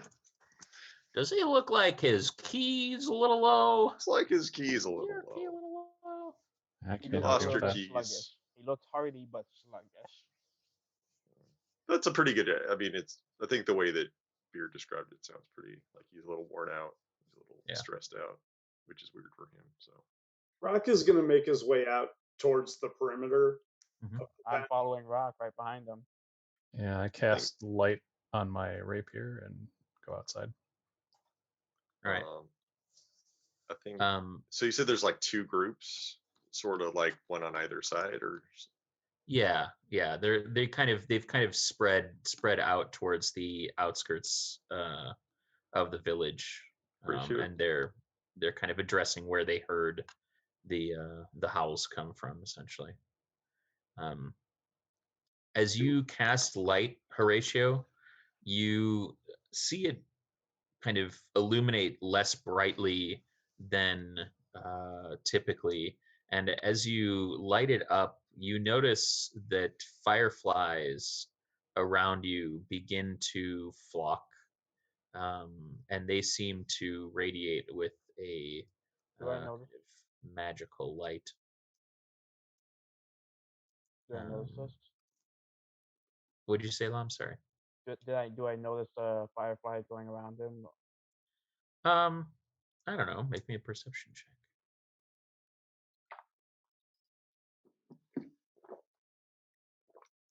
18. Yeah, You notice that as Horatio, kind of illuminates things, that not only does he light it up, but these kind of fireflies kind of light down from the trees around him, and It's the same thing as my friend described it as. oh, that's a That's what good that's a good that's what question. I'm asking. Make me a history check. That is a 18. No, 17. Excuse me. Um, yeah, yeah. That there is this is not kind of what you're thinking it is. We are prior to um we're prior to that. Okay. But this is something that you haven't kind of you've seen before in your time here, but Okay. you don't know kind of what or It- why it is. Okay. Because I And didn't mess with it. Because I was just Yeah. like, okay, don't do that. Phew, do that. Get that done early. Yeah.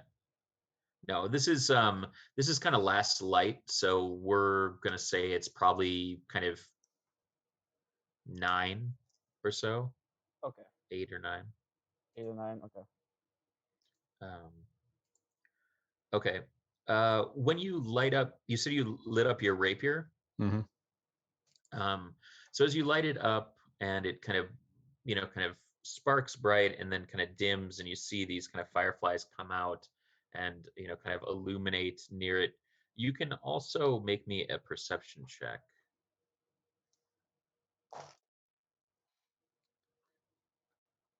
That's 26. In the light of that, you can see something that you do not normally see on your blade, and it is a thin sheen along the kind of non-cutting edge bevel of it. There are small uh, dabbles of rust beginning to form on your blade. Oh, that's not good.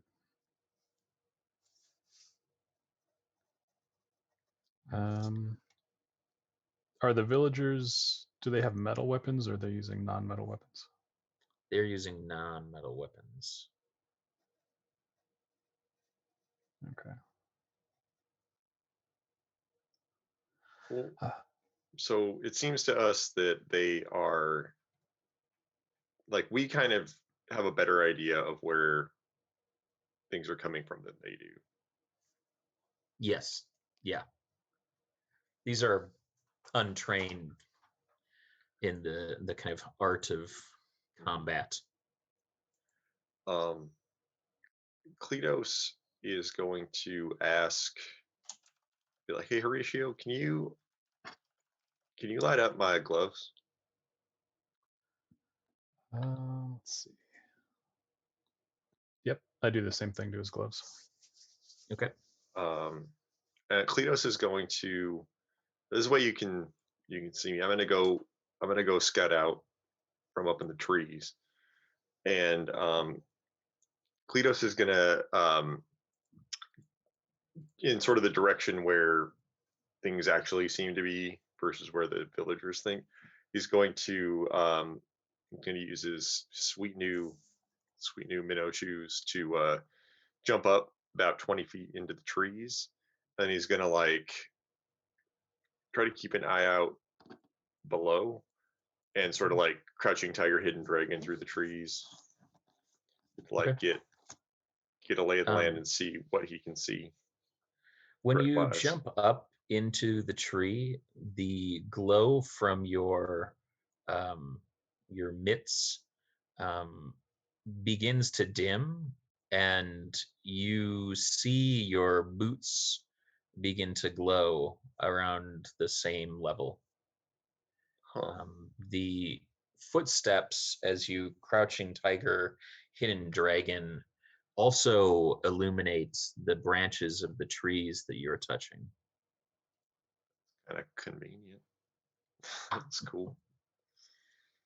Like as you touch them. Oh, I mean, It's not like you have headlights on your feet. I was thinking more like, you know, it's sort of like, you know, a gingerbread crumbs. I was thinking he had Skechers on. He's got sweet neon light up shoes. Sweet. Yeah, so he's gonna keep an eye out and try to see what is down there. If it's just wolves, if it's something more than that, where they are. Yeah, make me a perception check at disadvantage.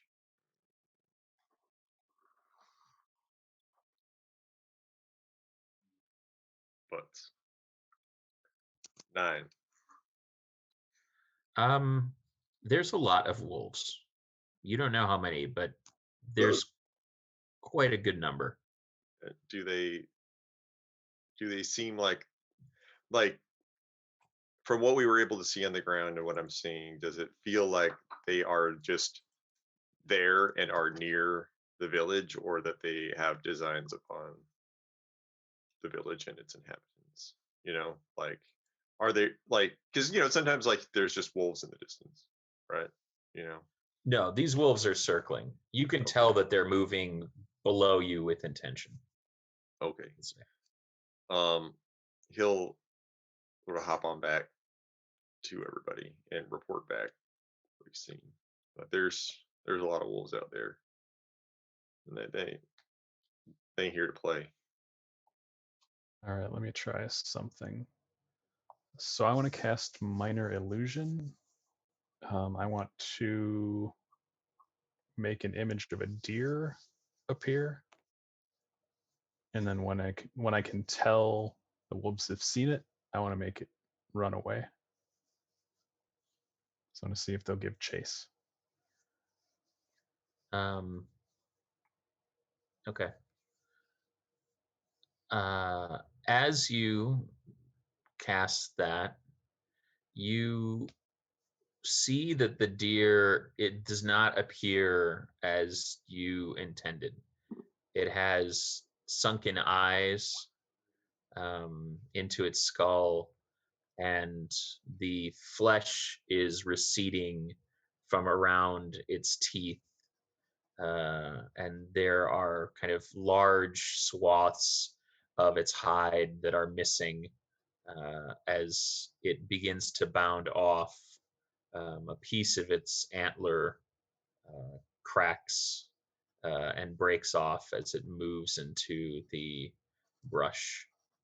And you hear wolves moving in the distance, but it does not diminish the kind of volume of them circling the village. Okay. It's a gross ass deer, Horatio. What the hell, man? What was that, dude? Yeah, that's not what it was supposed to be. Hey man, what the hell? This kind of, Yeah, I'm walking with Rock at this point. Too. since I've been moving out to the perimeter, like I haven't drawn weapon or shield. They're on my back. Like I've got my stuff, but I'm doing calm assertive energy, but also kind of projecting you are not the only predator here. Right. And trying to like use what I know about nature and animal handling and survival to kind of stake my claim and make it territorial thing. Let's make a triple threat then. I'd like you to make me an animal handling. I'd like you to make me a survival check. I'd also like you to make me an intimidation check, Rock. Can I So- somehow assist him in the intimidation by standing there menacingly, or Yeah, you can roll the intimidation at advantage, Rock. Okay. The animal handling is a 25. Okay. The survival is a 23. Yeah, right. And then you said intimidation At advantage. 21. All right. Yeah, you have definitely identified yourself, despite Kleatos' superior size, as the alpha of this group. And they definitely, you hear more swarming near you now. And he's just kind of pacing back and forth at the edge, like trying to can I? spot and keep Oh, who's where. All right. All right. So as they continue to kind of stalk back and forth, you can hear them getting closer, but you haven't been able to kind of see them until this very moment, as you are pacing back and forth. You see. Roll me a d4, Joel. Group. 4. All right, 4 of them run out of the forest, and everybody roll. We're in initiative. oh, good, the initiative! Yay!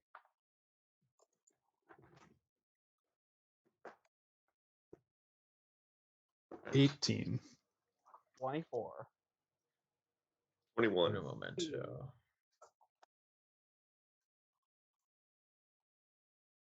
All right, Rock.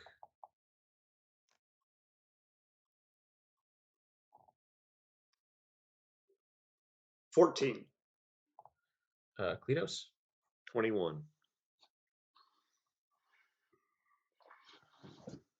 Spearback. All right. And for the Wolfie boys, net 20. Man. You know it's good to hit. All right. So they are going to go in between Lom and Kleatos. So 4 of them emerge from the woods, running at you, Rock. Lom, you're going to get to go first. Cool. In that case, while drawing my cleaver, is bonus action rage and tackle the nearest one to start swiping at it, hitting it All with right. my cleavers. All right, so you're going to attack it. So I need you to make me a strength roll. That is a 25. Yeah. All right. You're able to tackle it and hold on to and grapple it. The wolf, on their turn, is going to attempt to break free, and that's definitely not happening.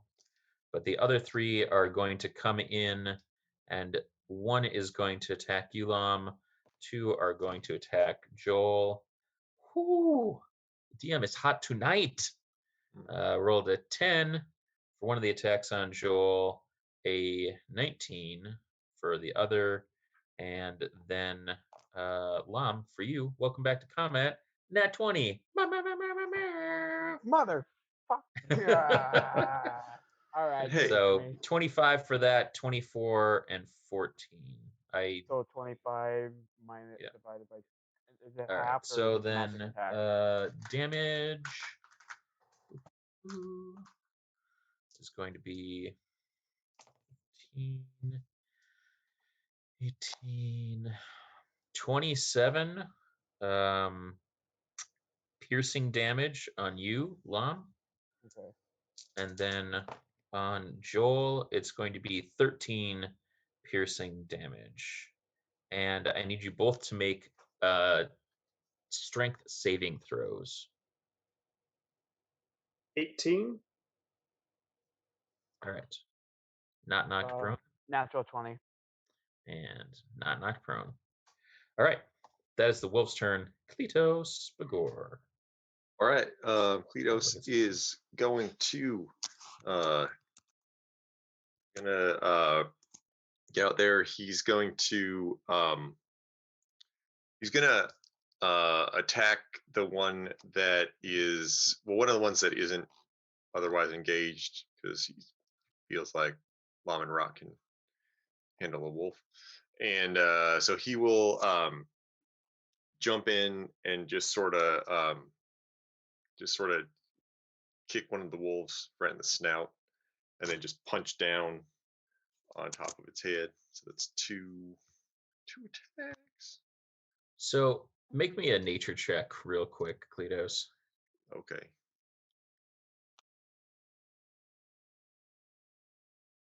Eight. Yo, this wolf is big. Big wolf. Yeah. Okay. Like a large wolf. This one individually, or like all of them? Nah, they all big.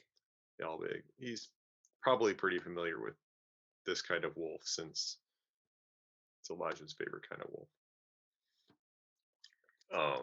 Probably true. Yeah. Are we in a dire situation? You just might be. All right. So that's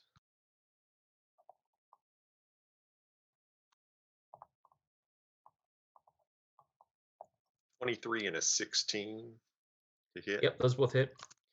All right. That's on D&D.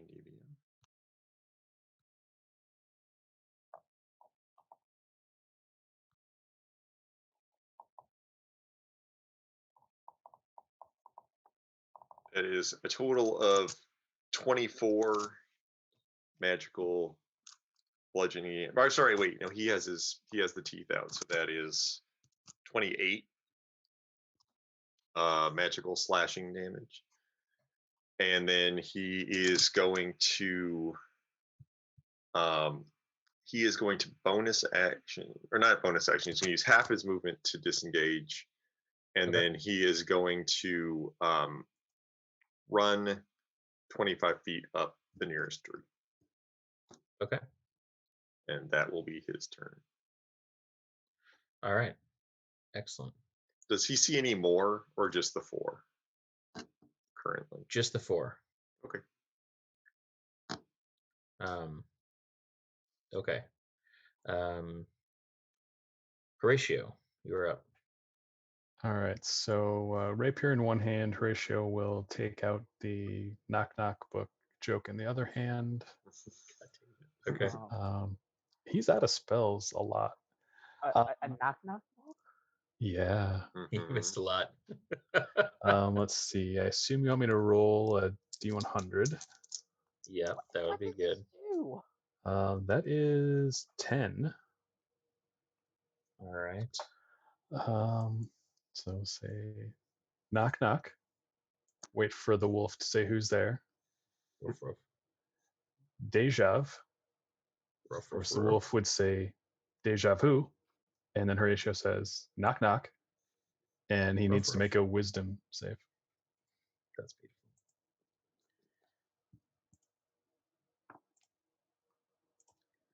All right. Wisdom save is going to be 20. Oh, damn. It's a smart-ass wolf. Apparently it is. 18 is all you had to beat. Rolled a 19. Ooh. And, well, it has a 3 for initiative, which is a -4 for intelligence. Intelligence, not initiative. Ugh. I have inspiration. Oh, Riley Jackson, where art thou? Does have a +1 for wisdom. It's a wise old wolf. Well, Lom did request a reroll with his initiative, or with his inspiration. Initiative. Okay, yeah, I'll reroll. Only a 13. Excellent. That is 3d4 damage. Which one are you Psychic doing it to? damage. The one that Kleatos just attacked. Okay. 8 damage. All right. Whoa, so real. Yeah. He didn't like that. True story. Okay. All right. And then it is Rock's turn. So the one that bit me. Yeah. And I don't know how you want to do damage on this, but I'll tell you what he's going to do. Okay. Rock is going to grab it, upper snout, lower snout, and wishbone. Okay. We'll make opposed strength throws. Yeah. It can make a saving throw, and you're just going to make a brute freaking strength throw. Yeah. 14. 17. Damn. So you're able to wrest it open, and you can keep your hands on it.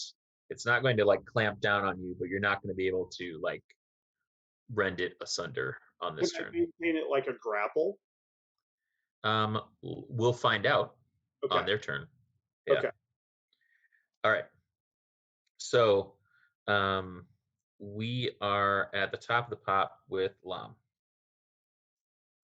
All right, so I have my wolf. Yep. I'm gonna hit it And twice. you got another one that tried attacking you, and that Yeah, took a fairly sizable chunk out of that ass. Yeah, it took a good chunk. I'm Rock, going to take. did you have something? Yeah. Am I able to try it twice as 2 separate attacks? Since I have 2 attacks per melee? Sure. Yeah, we can do that before. Yeah. That is probably not going to get it done. A 6? It is not, unfortunately. And ironically, it's because I got a 7. Rolling that big 4. You both are. Okay. Lom, now you are up. Anyway, while raging, I'm going to. Well, the first wolf I was working on, just gonna whack him twice. Okay. So just roll them both at the same time. That is 19 and a 22. Yep, those both hit. Awesome. So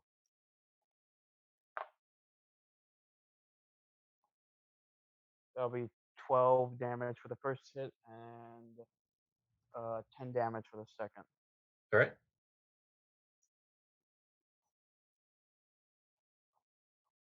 All right. The wolves, except for the one that Rock is currently engaged with, are going to retreat into the woods, and the one that Rock is engaged with is going to attempt to break free. So let's make some opposed strength. You know what? Actually, I'll have you. Well, I mean, I just rolled a 20. you. So Yeah, you can roll strength or dexterity. I think that the dire wolf is probably going to try strengthening out because it's strong. Yeah. I'm going to stick with strength. 19. So close. So close. So it's not able to escape. But the other 3 use their entire movement to dash back into the woods. And then it is Kleatos' turn. Oh, okay.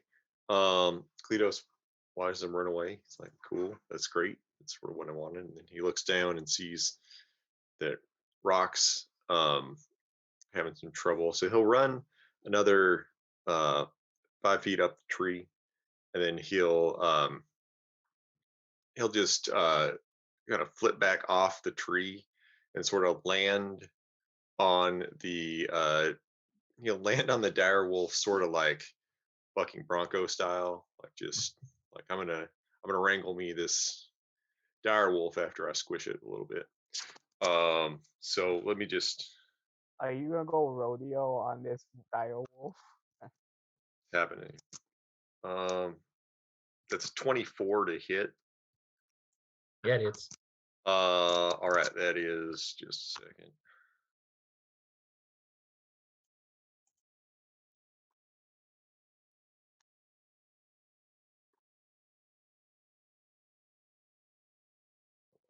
It's 25 falling Kleatos damage.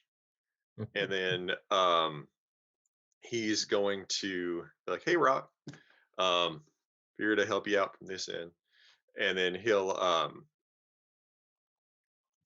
just kind of he'll just with his wait, that's kind of his whole that's usually his whole thing. So he'll yeah, he's gonna hang on to it. Can he yeah, he'll just do that. And then yeah, he did that. He landed on it, and now he's on top of it, so it's harder for it to get away. All right. Sounds good. Horatio. All right, so he's going to cast read another knock-knock joke. All right. That is a 92 on percentages. Okay. All right. Knock, knock. Ruff, ruff. Oink, oink. Ruff, ruff, ruff. Make up your mind. Are you a pig or an owl? That is 8 damage. If he doesn't make his wisdom save. Nope. Excellent. All right.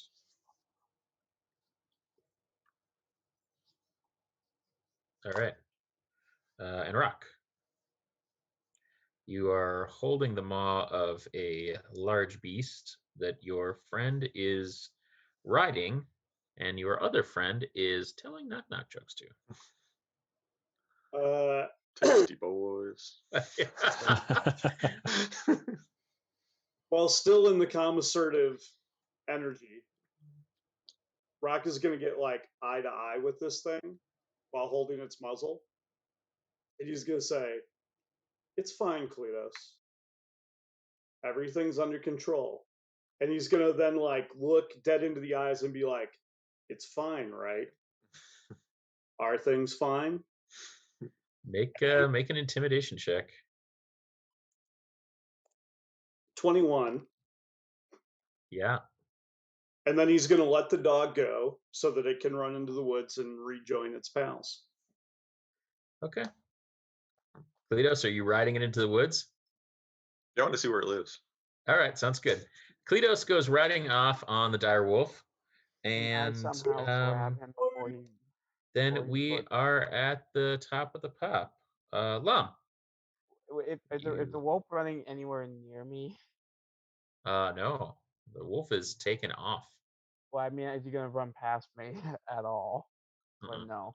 Okay. No. I'm just gonna I'm gonna. Because everything in the past round was like the same 6 seconds. Yeah, no. So I'm going to break my rage and say, Kleatos, get back here. You don't want to be there by yourself in the dark. Get back. You don't want to. Please. Don't want to. My gloves are glowing and I can run real fast up trees. It doesn't matter. Excellent. All right. Lom, roll me a d4. 3. All right, 3 more dire wolves come out from the other direction, and the villagers are going to try to fire at them with their short bows. And wowee. One of them is going to hit, and the other 3 are going to be 3, 4, and 5s, which does not hit them at all. Okay. So you see about a quarter of the villagers running back into shelters, and the 5 that were still there, one fires, and the 3 other kind of completely miss, and the dire wolf is going to attack. The dire wolves, excuse me, are going to attack them. And one of them's gonna get real thrashed, real bad, like ragdolled by one of the dire wolves, and the others are going to do their best to scatter. And that's the wolf's turn. Kleatos, you're riding a dire wolf into the woods. I am. So, do I? So, we've only gotten so far. So, would I see that Sure, these you got other 50 dire feet. wolves? Would I see that these other dire wolves have attacked? Or at least, or hear it? Oh yeah. No, when you get into the woods, like when it essentially double moves, Mm-hmm. yeah, you're in, and there's other dire wolves. Actually, roll me a d6. I can tell you how many there are. No. I mean, can I? No. Can I? Do I notice the ones that are attacking the town? Do you notice them? Mm-hmm. No, Okay. because it basically double moved. So it moved the 50 feet or so out into the clearing, and then back into the thing. Okay. So But you wanted me. your Okay. trailing off was indicative of your actual Yeah. movement Okay. away. Just a second. So you said D6? Yes, sir. 4. Yeah, you roll back in. You see, um, you see 3 of the ones that were there that are looking worse for wear, and you see 2 others. Right. Are they? Is They it are in a sort? surprised by your presence. I imagine so. Is it like? Is this a? Is it? Are they in sort of a neutral meeting spot? Is it look like a den of any variety, or? No, they. This looks like he's just, or she is just joining back up with her part of the pack. Regrouping? Okay. Yeah. Kleatos is going to um, Kleatos is going to try to steer the direwolf that he is riding past the pack and further into the forest. Okay. Are you going to do that? Tell me how you're going to do that, and I'll tell you what I'd like you to roll. So he is going to, yeah, I think he would do this. He is going to use his action to see if they share life energy. Oh, They all right. do. So he is going to use his bonus action to attune that life energy. So he's kind of got the sort of like the scruff, sort of like in as makeshift reins of sorts, or just kind of grip, and he's just sort of vibing wolf, feeling that warmth, right? And they also have the trait where it's basically any ability check they do within 5 feet of each other has guidance, basically, so it's a D4.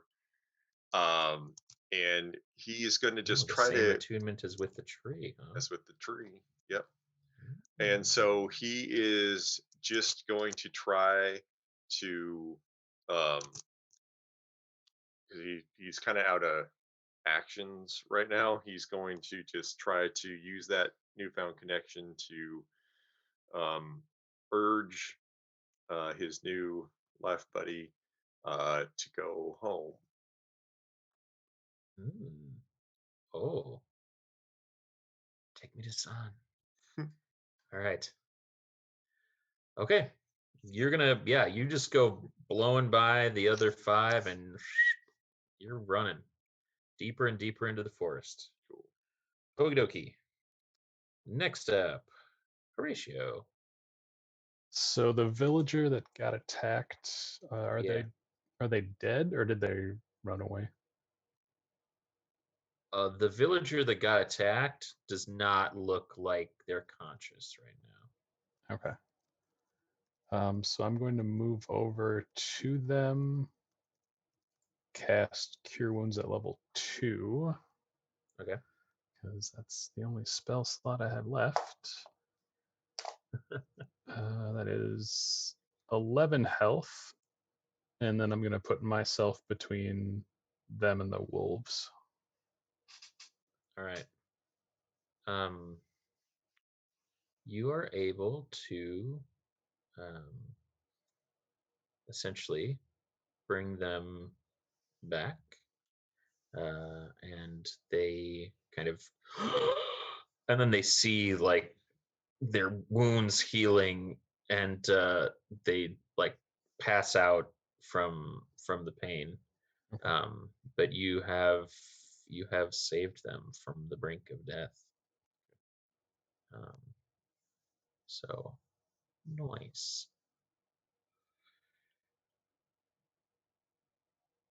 Rock. How far away am I from the second group of wolves?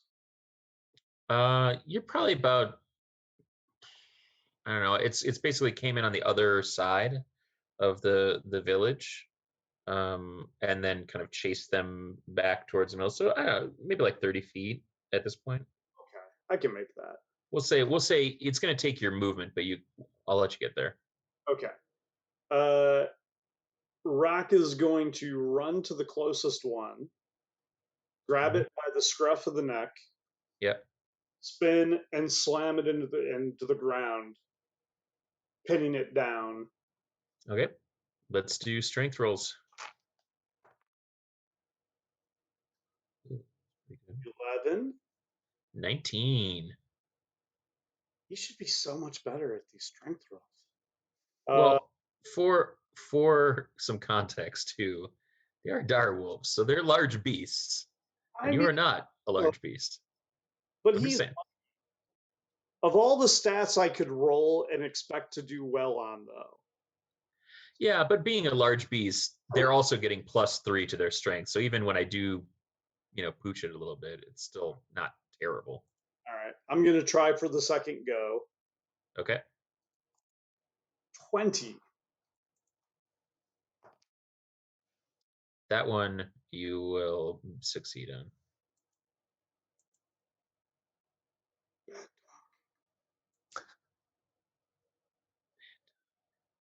All right, so yeah, you wrestle it to the ground, and it's going to take 7 bludgeoning damage. All right. Oh, good. Sorry? So he's going to keep it pinned down. Yep. So he's got scruff of the neck. Yeah.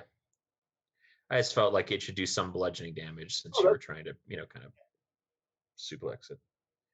All right, Lom, you're up. All right, so I'm gonna rush to the nearest wolf. While I'm doing that, another bonus action rage, Okay. and then 2 swipes, 1, 2. Okay. That is a 17. Yep. And a natural 20. Ew. Yeah. So So the first one, which is going to be easier, So it's mathematize. max dice plus your modifier, Okay, and then for the roll the dice and the modifier again. Okay. So for the first one, that was a 17. That is a 11 damage. Okay. So how do we do So it's whatever your max damage would be. So what's your dice for that? it's for for the thing. So the max damage is off that is 1d6 plus 3, So it'll be 9, 9. and then you'll roll the d6 again, and then Then add 3. the rage, then add the strength. And add the rage in there. So that will be a total of 14 on that one. Okay. Sounds good. You kick the shit out of it. And it is the wolves' turn. And they are going to do their best to beat feet and retreat, except for the one that Joel has pinned down. So they are going to, the one that Lom, you just choppied, is going to disengage and run back into the woods along with the other. And Joel, you have one pinned down, so that one will remain. And it is Kleatos' turn.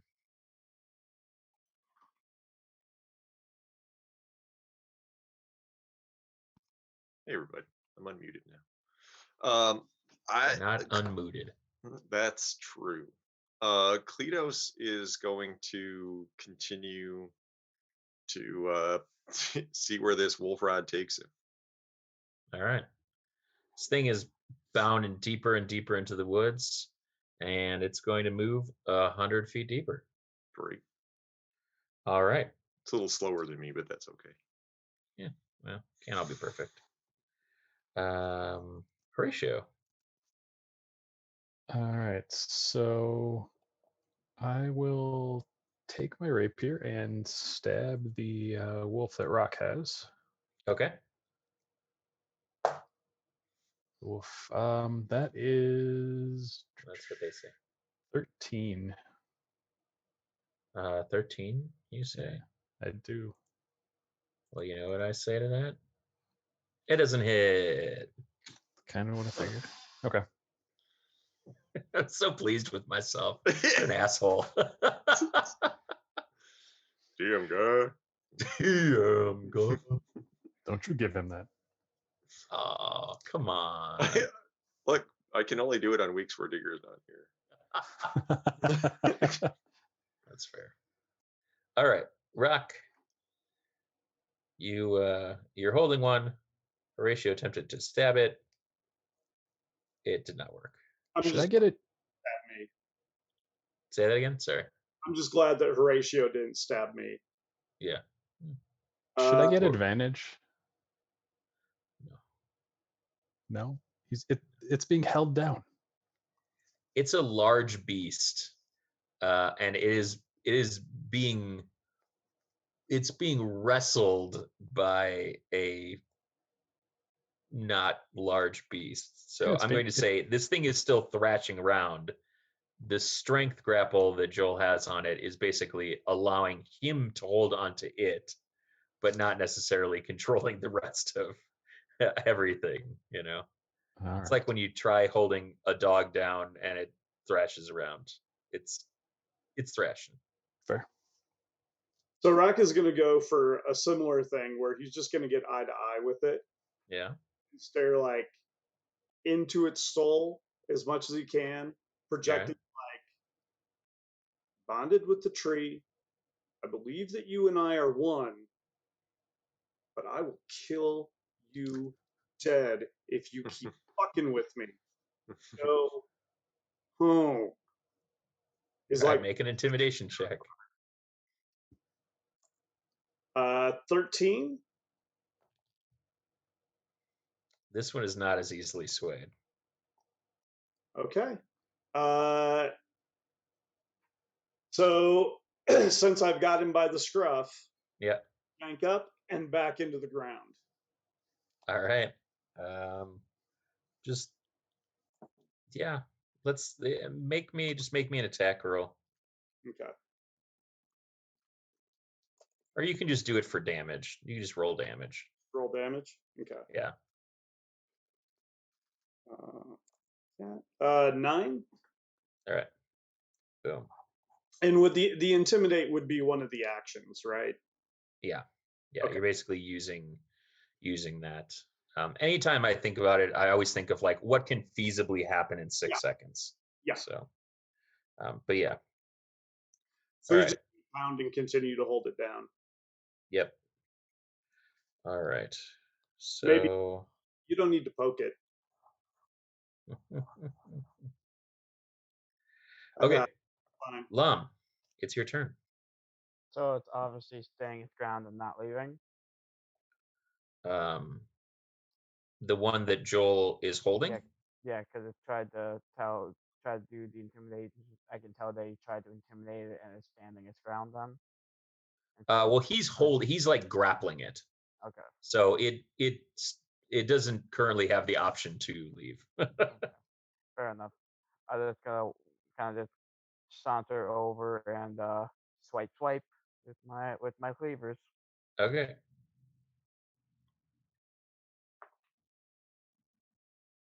Another natural 20 Ew. and a 14. Yeah, those are both gonna hit. So why don't you just tell me what you do to it? It's dead. Okay, so I'm just gonna lob its head off. Just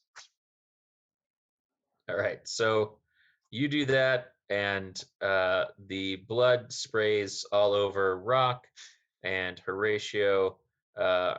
Rock is left holding the scruff next to a cleanly cleaved neck bond. I'm just gonna take the cleavers and wipe it on the fur to try to clean it off. All right. And then, Lom, why don't you roll me a d4 again? 1. All right. One of the wolves circles back in, and it is going to attack you, Lom. Just they're like wiping its friend's blood on its fur. I probably shouldn't have done that. It charges so hard, it charges kind of right past you and misses as it kind of snarls and kind of stops and kind of skids and kind of turns on you, ready to charge again. Kleatos? Man, this night air is lovely in the forest. Wind flowing through my fur. All right. Yeah, I mean he's pursuing this out. Oh my Okay. god. He's been gone for like 18 seconds. Like yeah, you're only like a football field away. You'll be fine. Yeah, it'll be totally fine. Okay, Horatio, it's your turn. All right, so I'm going to try to. What? You're gonna tell it another knockdown joke, aren't you? No, I'm not. I'm going to try to drag the unconscious person back out of the danger that may be coming his way. Okay. Are there any doors that are open in the village? Are they all? You hear some people kind of yelling to you.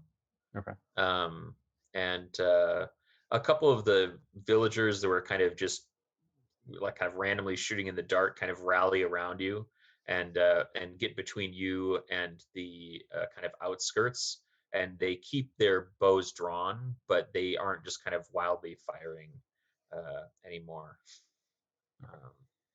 So yeah, they're able to kind of cover you as you bring the villager over, and brother Arcady opens the door and says, "Oh, thank you, Arila," and like grabs his compatriot and kind of pulls him in and closes the door on you. Okay. Then I'm assuming that uses all my movement in action. Yep. Okay. But damn, you were beautiful. All right, Rock. Okay. Rock is going to slip into rage. Okay. And then use intimidating presence. All right. On the wolf that came in Because we're down to one wolf that's in town right now, right? Currently, yes. So it will need to make a DC save versus. No, it's not. I rolled a 2. Okay, it definitely fails.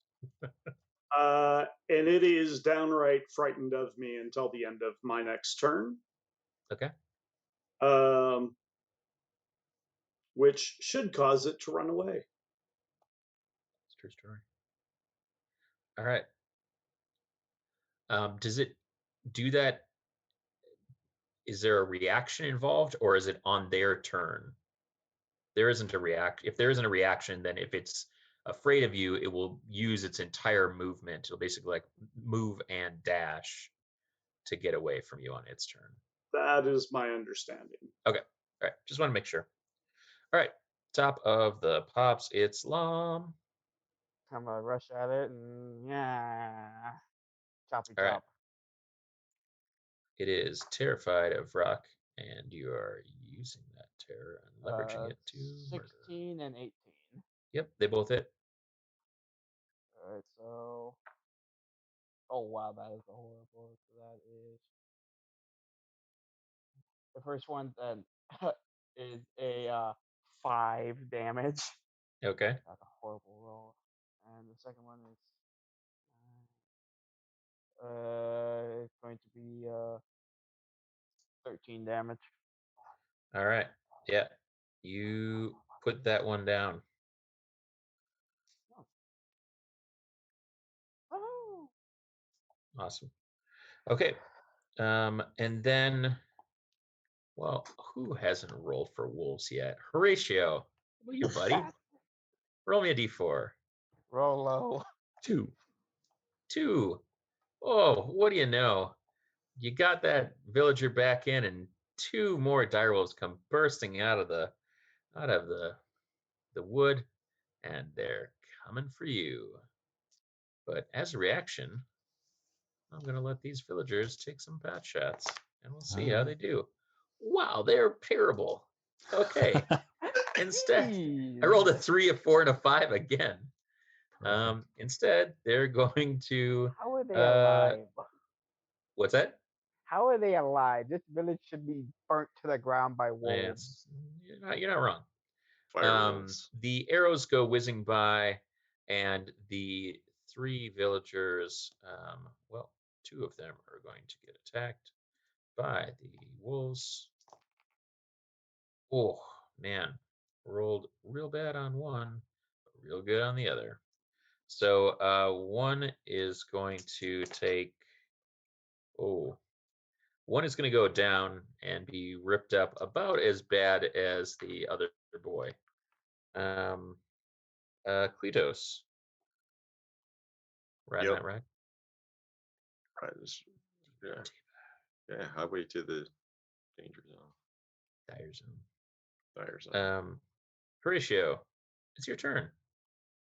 All right, so these darn villagers. I'm gonna heal that last one. Okay. Maybe against my better judgment. And they will get 12 health. All right. Kind of same as the last one. Kind of. And you see, when you do it again, you see a similar glint in their eye to the glint that the rock got. That kind of green, kind of deep in their pupil. Okay. And then I'm going to try to move myself between them and the wolves. All right. Yeah, you're able to do that. How many wolves did you roll? 2? 2. All right. So, 2 run back in. Rock, it's your turn. So there are 2 wolves here now? Yes, there are 2 wolves. The one that got the villager, I am going to use Intimidating Presence on. Okay. So it has to save versus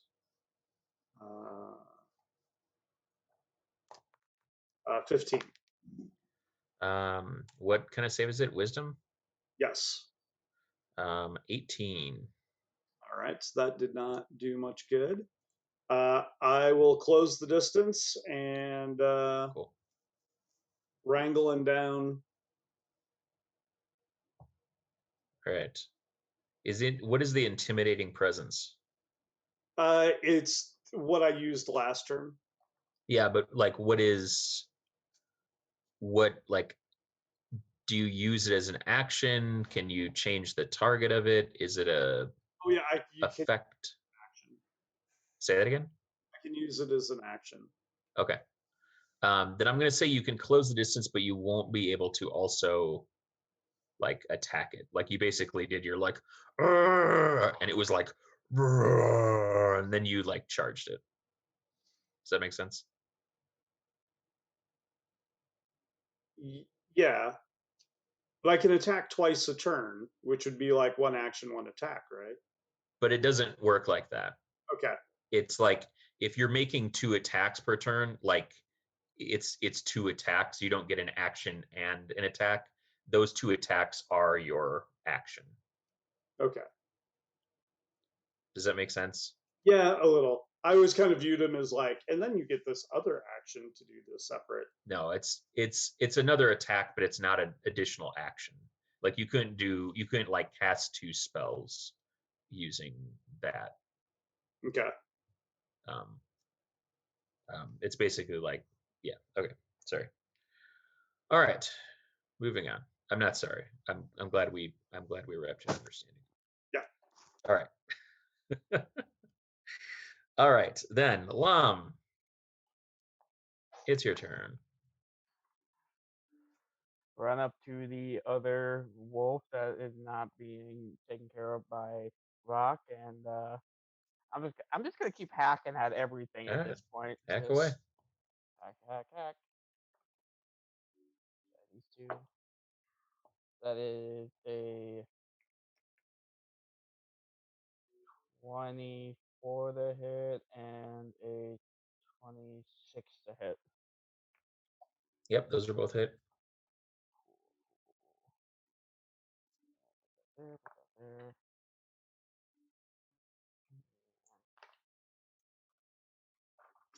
Oh wow. Both are max damage. Roll 2 6s. So 9. Where's my rage bonus? Oh gosh, where's that again? I had the number in front of me a minute ago. Is it more than 15? For each attack, it's going to be 14 damage each. Yeah. All right.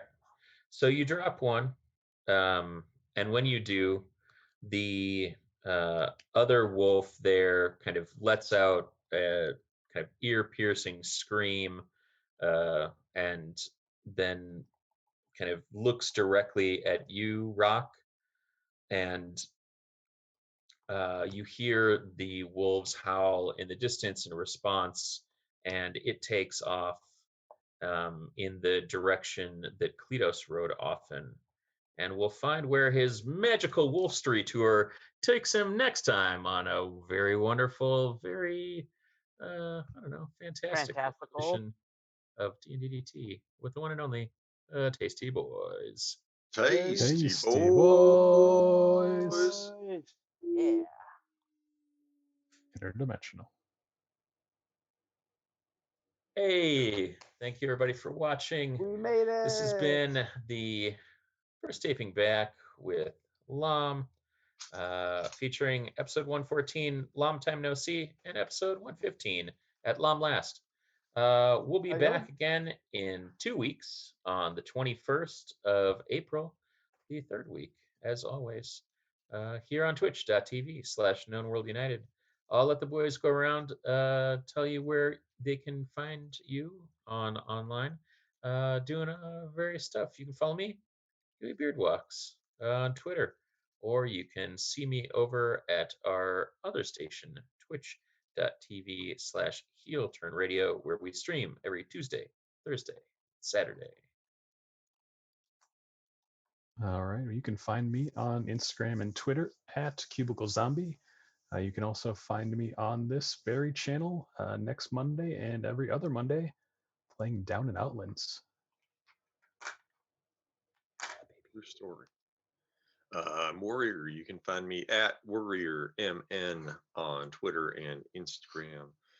In addition to Down in Outlands, you can find me every Thursday, twitch.tv/HeelTurnRadio for Dive Club, where we hang out, play Jackbox games, and generally make merry with various personalities from this channel, the larger Midwest independent wrestling scene, and other places. It just kind of depends. If you're interested, stop by. You can probably play with us. We're nice and we're handsome. So we've got that going for us. And you can find me most places at Ref Dan Fitzgerald or at Ref Dan Fitz, whether it be Facebook, Twitter, Instagram, TikTok, because that's where I've been spending most of my time during the pandemic. Since I'm all moved in and my job and all that stuff is secure and I'm ready, I'll be trying to do more things with the No More United fam once I have more time. So that'll be fun. Yeah, and get back in the dive club and all that stuff. But yeah, but I'm mostly on TikTok these days. Come yell at me and my friends there, and yeah, I'm glad to be back. You can find me, or at least things that I have drawn and painted, on Instagram and Twitter at Finger Twitchings. I have a channel on Twitch, though I have not been on it in a while. Should probably revise that. And you could find my book, Party Starters, Volume 1, filled with character artwork and backstories for this very game that we're playing. Well, not this very game, but, you know, D&D. And that is available currently through Apple's iBooks, as well as Drive-Thru RPG.